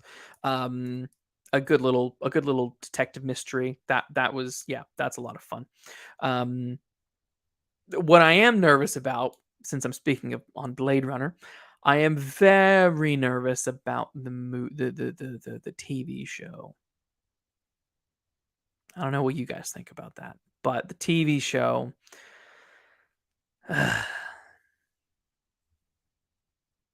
that's tricky. I don't know if I want to watch the 2049 was so good, and I don't want Blade Runner tainted. Like, a comic is fine. Like, there's a bunch of Star Trek comics, and you can kind of ignore them. And there's Star Wars comics, and you can ignore that kind of stuff if you want. When things are like, I don't know why it is in our brains, or at least in my brain, that like the film, if it's on film, if it's a TV show or a movie, then it's somehow has more authority. Um, because I don't know if that's because more people will watch something than will read, maybe. So it feels, yeah, it feels like maybe that could be it. More people will respond to it and whatever. Hence why, like, for example, Star Trek Discovery and Strange New Worlds just agitate the heck out of me because they're terrible. They're just, again, nothing against the actors, but the writing is dreadful. They're not writing Star Trek stories. And so my worry is, like, is the Blade Runner show going to be similar? Is it going to be Blade Runner world, but not really written like Blade Runner, and will it be frustrating and annoying? I fear that it might be. Um, yeah, Shane, trying to be optimistic, but like, there's no way it's going to be good. I mean, it's true, isn't it? Isn't it? What could possibly be good about it? I don't know. That's being really negative. It could be good, but but given that Blade Runner 2049 feels like a fluke that it was so good, considering that Alien, all of the Alien stuff after Prometheus was awful. I like Prometheus. I don't care what anyone says. It's a good movie. It was interesting. It was doing something different. It was doing something interesting and different for a change, and everyone had a crap on it. And then we get Alien Covenant. Way to go. Way to go. Um, yeah, that was awful. My worry is that we're going to get another sort of Alien Covenant situation where it's just going to be a mixture of lazy writing and member berries. And yeah, we'll see. We'll see. Biffer says, imagine Blade Runner in YA novel format. I mean, that's my worry. I don't want that. I don't want that at all. So we'll see. We'll see about that. I don't know. I don't know. But what I will say, I know I talked about it all yesterday. Biffer, have you tried to watch more of Picard? You said you'd give it a go. Have you done that? Tell me. I'm waiting. Anyway, Picard. I have to admit, Picard season 3 is really good. Picard season 3 is what Star Trek should have been since Discovery came out. What New Trek should have been. Um, I think that's what kind of had me worried about Blade Runner 2019 when I originally got that comic. Come on, Biffer. You saw the last episode of Picard, and my feels have not changed. Come on. Come on. They got to change a little bit. The last episode, No Win Scenario, was a pretty decent episode. Damage already done. It's so funny. I do understand that. I do understand it. But I can there's something about Picard that I'm really enjoying. I can enjoy it as its own thing, not connected to Picard seasons 1 and 2, not connected to stupid Discovery or Strange New Worlds. And it feels like it to me, I'm like, yeah, I can see it being a continuation of the TNG movies. There's no way of getting around the darker tone of it. That's just Star Trek now. The bridge, the ships are darker. The tone is a little bit darker. That's just the way it is for now. And maybe it will change. I would like for it to go back to a little bit more, a little bit brighter. It would be nice, but we will see. But I have been won back.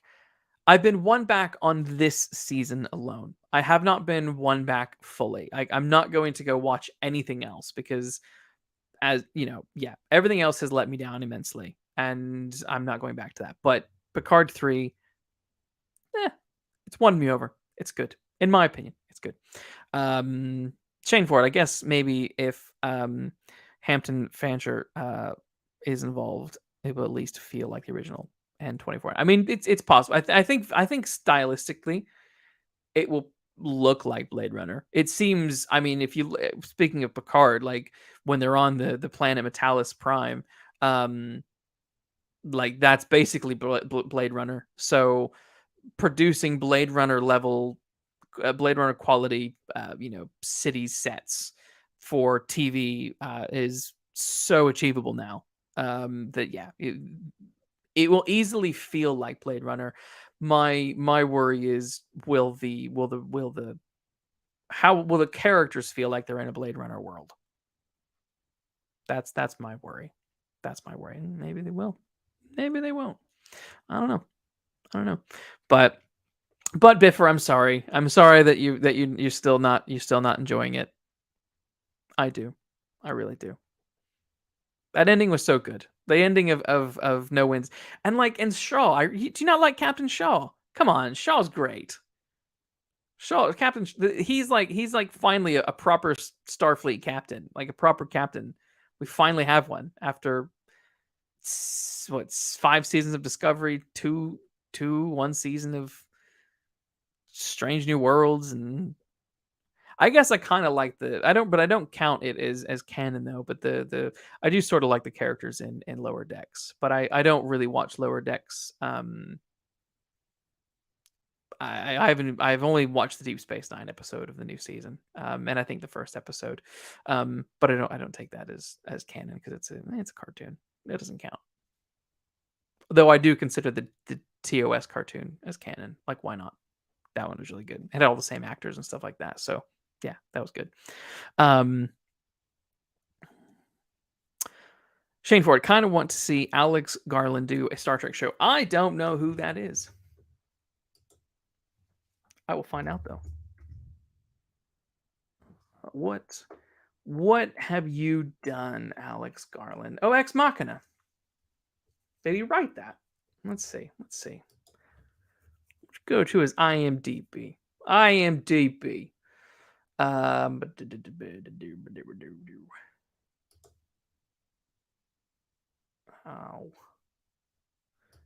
20. Oh, right. 28 days later. Wow. What is IMDb doing? What is all this crap? Oh, yeah, give me that. That's what I wanted. Okay, writer. Right. Okay, Ex Machina. That was good. I enjoyed that. Oh, right. He did Dread. Dread was great. I love Dread. And yeah, 28 Days Later, good. Yeah, no, that could be interesting. That could be interesting. Yeah, Dread was wonderful. Dread should have had a sequel. That was ridiculous that Dread never got a sequel. That absolutely should have got one. We were we were scammed. We were scammed. I did a show about Dread ages ago. One of my very first shows. I had David Bishop on. He wrote for 2000 AD comics, and we talked about Dread uh, comics and the movies, and how bad the Sylvester Stallone movie was, and how they all went to the cinema to see it, like a early screening, and they were all laughing at it because it was so bad. But no, Dread. Yeah, no, this I would be. He yeah, Alex Garland. He has good credits. I would be interested. Yeah, yeah. Why not? And Annihilation was he wrote the screenplay for Annihilation. That if that's the thing I'm remembering, 2018. Isn't that the movie with yeah, Natalie Portman? That one was decent as well. Yeah, yeah, yeah. He's got good sci-fi credits. Definitely. Biffer Shaw is good, but the Picard show relies on too much on nostalgia. Well, I mean, yes and no. Yes and no. There is a lot of nostalgia. There is a lot of nostalgia. There is a lot of nostalgia. There's a lot of member berries. There's a lot of member berries dressing the set for sure. And I get why some people get exhausted with that. Um, that sort of makes sense to me. It kind of gets they're no longer Easter eggs because it's just things on the screen. And obviously TNG and Deep Space Nine and Voyager, they never really did that. They never those moments were earned. I think more than what New Trek does. New Trek doesn't earn those callbacks. They just throw it in there. Um, but I don't know if Picard season 3 particularly is relying solely on nostalgia. Um, nostalgia is always going to be will be part of it because it's the character's last hurrah. Um, but the plot doesn't seem to be hung on nostalgia. The mystery that we're exploring, what who is Vatic, what are the changelings doing now? Um, that doesn't seem to be to me that's not relying too much on nostalgia. Um, it works for me. Um, and I think like for example the scene between Beverly and Picard was wonderful. Where they talk about what in the world has happened between them over the last 20 years. I bought that scene because we haven't seen her in 20 years. So we do need to know what is going on. We need to know what is she why did she disappear? Why did she not, why did she cut Picard out of her life? And it was also nice to like finally see them in a situation in which it's blatant that they had a romance because it was always hinted at in TNG, but they never fully went there because uh I think Patrick Stewart wanted to have his various love interests. So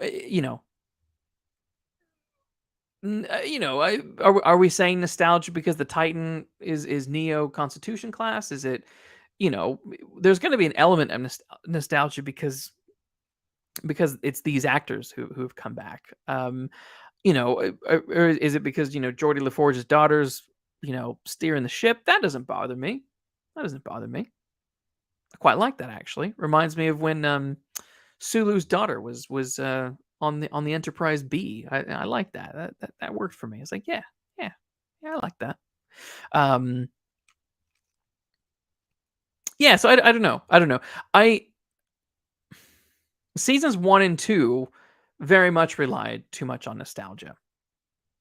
season 1 all about Data's daughter, all that bull crap. Like that Data had a daughter, it was lore. It wasn't this Soji, another, how many Dr. Soongs are there and why do they all look like Data? I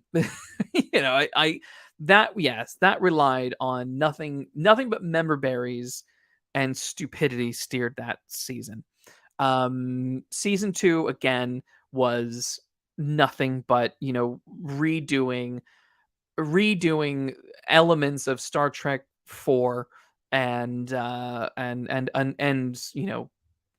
Borg stuff.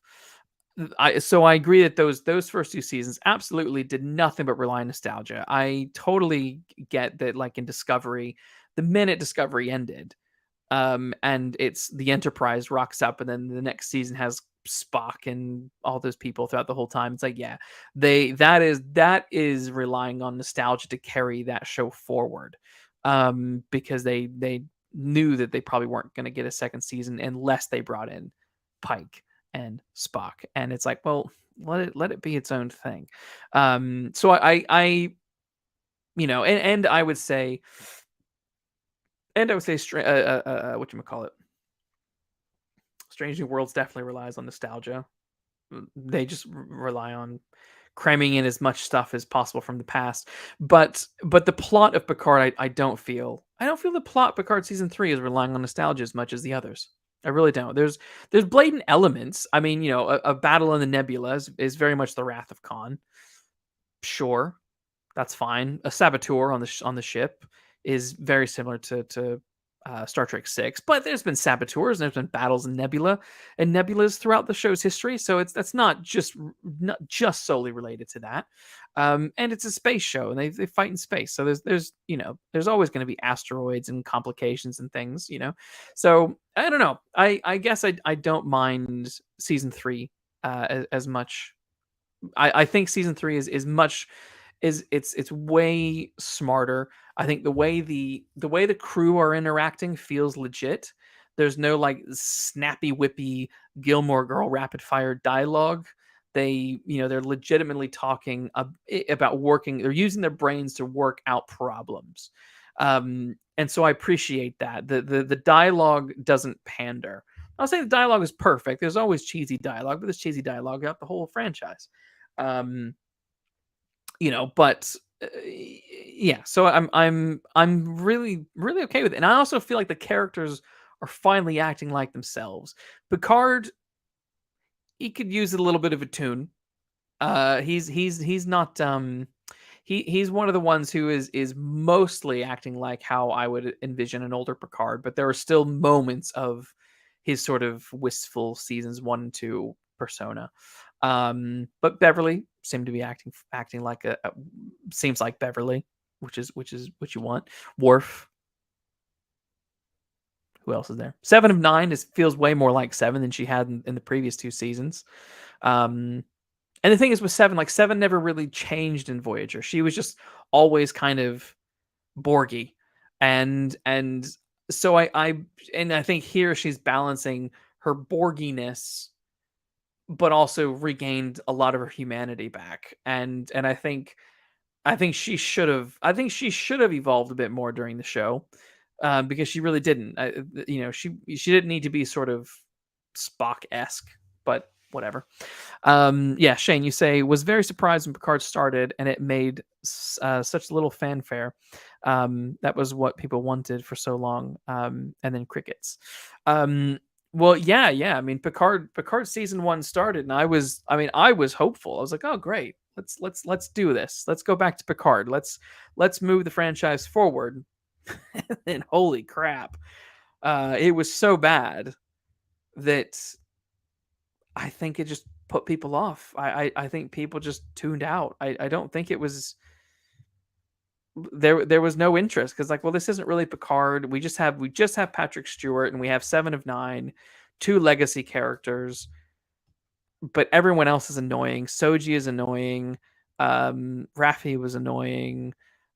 What's his face was the Rios. Captain Rios was kind of interesting, but they just didn't have anything to do. for him. They didn't know they didn't know what he could do, which was a shame. And nothing was well developed. It was very very Kurtzman JJ Trek, and it annoyed the heck out of me. And it was unbelievable as well. I mean, I still can't get over that scene in which old man Picard is running up some steps, and then there's an explosion, and he's thrown back and rolls, and it's like Patrick Stewart's like a 90-year-old man. Like he would, I know it's Star Trek, and the human body can maybe last a little bit longer in that particular universe, but like, come on now, that was a little bit much. So yeah, the crickets were because it just wasn't very good, and you can see, if you at least I can see on Twitter, the reaction to Picard season 3 is stark. There is so many people who just keep saying, "Oh my gosh, this is the Trek I've been waiting for so long," because like, oh yeah, finally the characters are back. They're acting like themselves. It's pushing the franchise into the future. It's not relying on Spock and Kirk and the Enterprise and member berries and trying to lead up to the TOS series. It's in the same way that the Trek movies with the original crew continued pushing things forward, and the way Deep Space Nine and Voyager pushed things forward. That's essentially what Picard is doing. With season 3 particularly. Seasons 1 and 2 just were completely useless. But I would be totally up for a sequel series. If they had a sequel series that starred Captain Shaw and Seven having adventures on the Titan, that'd be great. Why not? Like, you guys wouldn't want that? For real? Would you watch that show, Biffer? If there was a Titan spinoff? Also, the Titan is such a great ship. It looks wonderful. I would love that. I would love to see a Titan spinoff, because I would love to. You could every once in a while, because I don't mind certain member berries. Let's be certain things, certain nostalgia hits are fine and fun, but like, I would be fine with a Titan series. Every once in a while, we saw Worf. Maybe once a season he comes in and does some Worfy things. That'd be fun. I'd much rather see that than I would a Section 31 show. I don't give a flying flip about Section 30. They just need to stop it with Section 31. Section 31 worked well with Deep Space Nine, but like, no one seems to realize that it's not like an actual proper Starfleet organization. Like, yeah, I don't want to see that. Although it was really really funny. That Section 31 show that's meant to star Michelle Yeoh has been talked about for years now, but nothing has ever come about. And then right after Everything Everywhere All at Once is a massive hit, Kurtzman, oh no, we're still moving forward with that show. It's like, yeah, they gotta make sure that they keep her on the books. But like, yeah, I don't care about a Sex 31 show. Not at all. Anyway, 3.5 hours. This is a long time, guys. This is a long chat.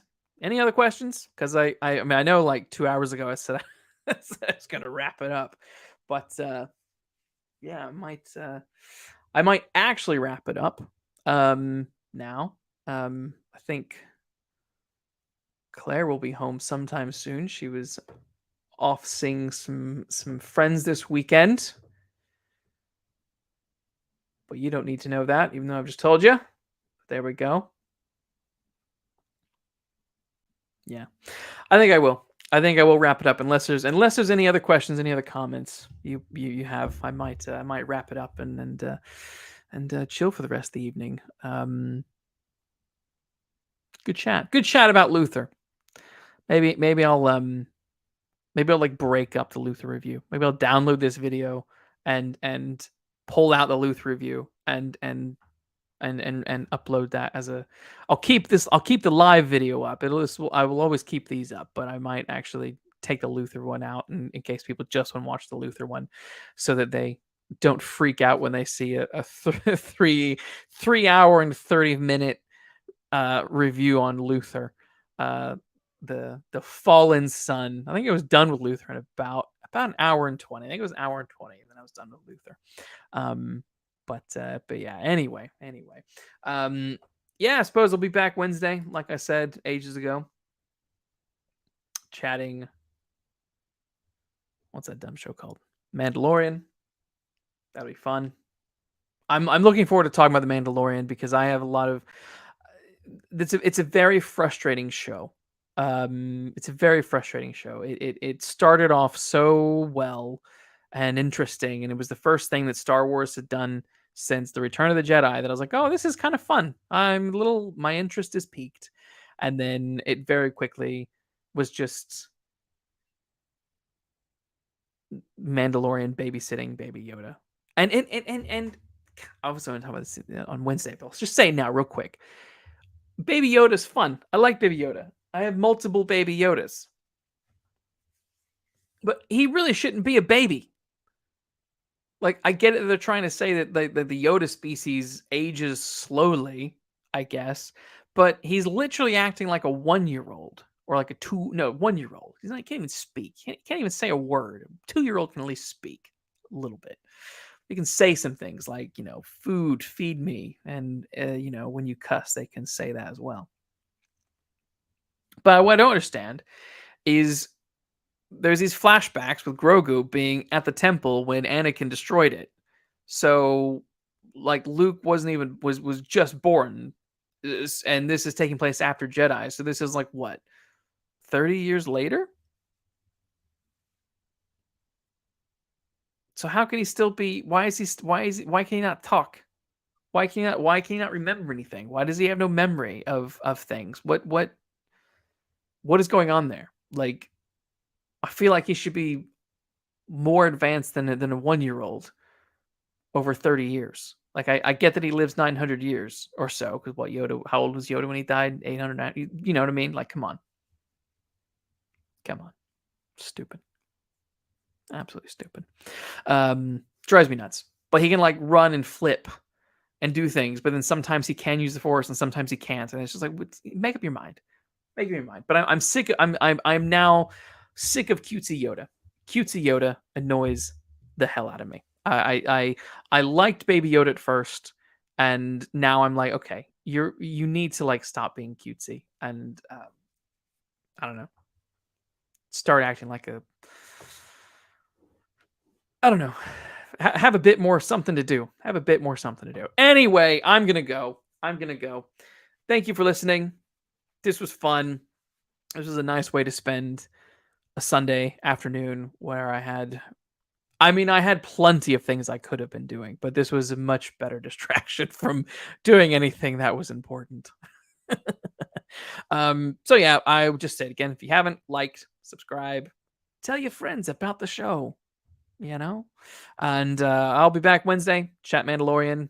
Be back the week after to chat to Nick Meyer about Star Trek and Sherlock Holmes. That'll be a lot of fun. Very much looking forward to that. So Biffer, Shane, thanks for hanging out. Other people who are watching but not commenting, hello, thanks.